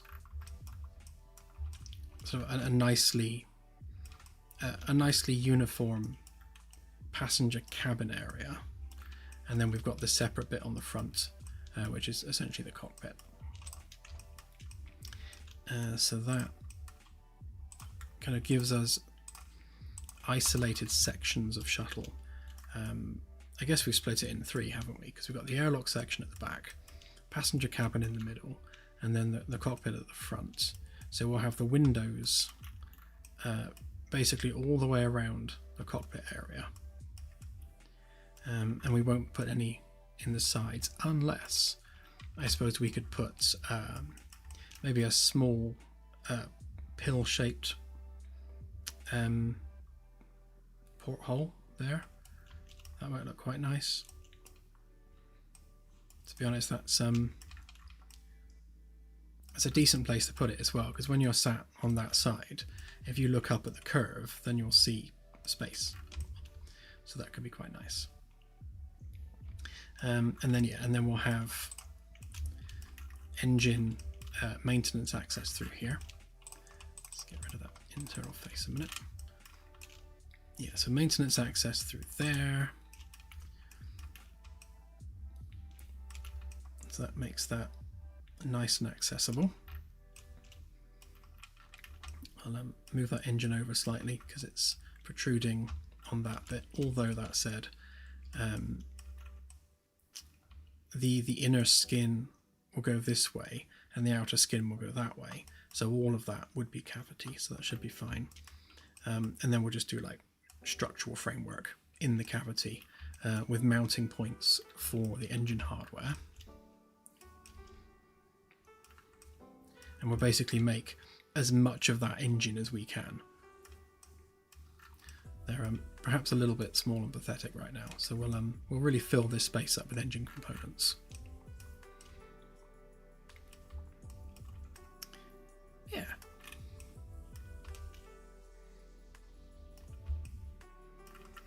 Yeah, ultimately I think that's going to be a decent looking shuttle, and yeah, we've managed to make it look not quite as boxy as what it started with, so that's I'll take that as a win.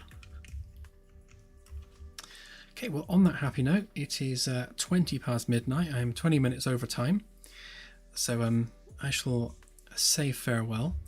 And D&M, yes, thank you. I'm glad you enjoyed it. Yes, and it will be possible to land on planets and walk anywhere. That's very much on the to-do list. In fact, you'll be doing it via this very shuttle once it's all finished and working. Okay, have a good one, everyone. And yeah, I shall see you on... What day is it today? What day even is it today? I'm just so, like, out of it. It's Wednesday, isn't it? Yes, so I shall see you on Friday for more fun. Right, have a great rest of the week, and bye for now.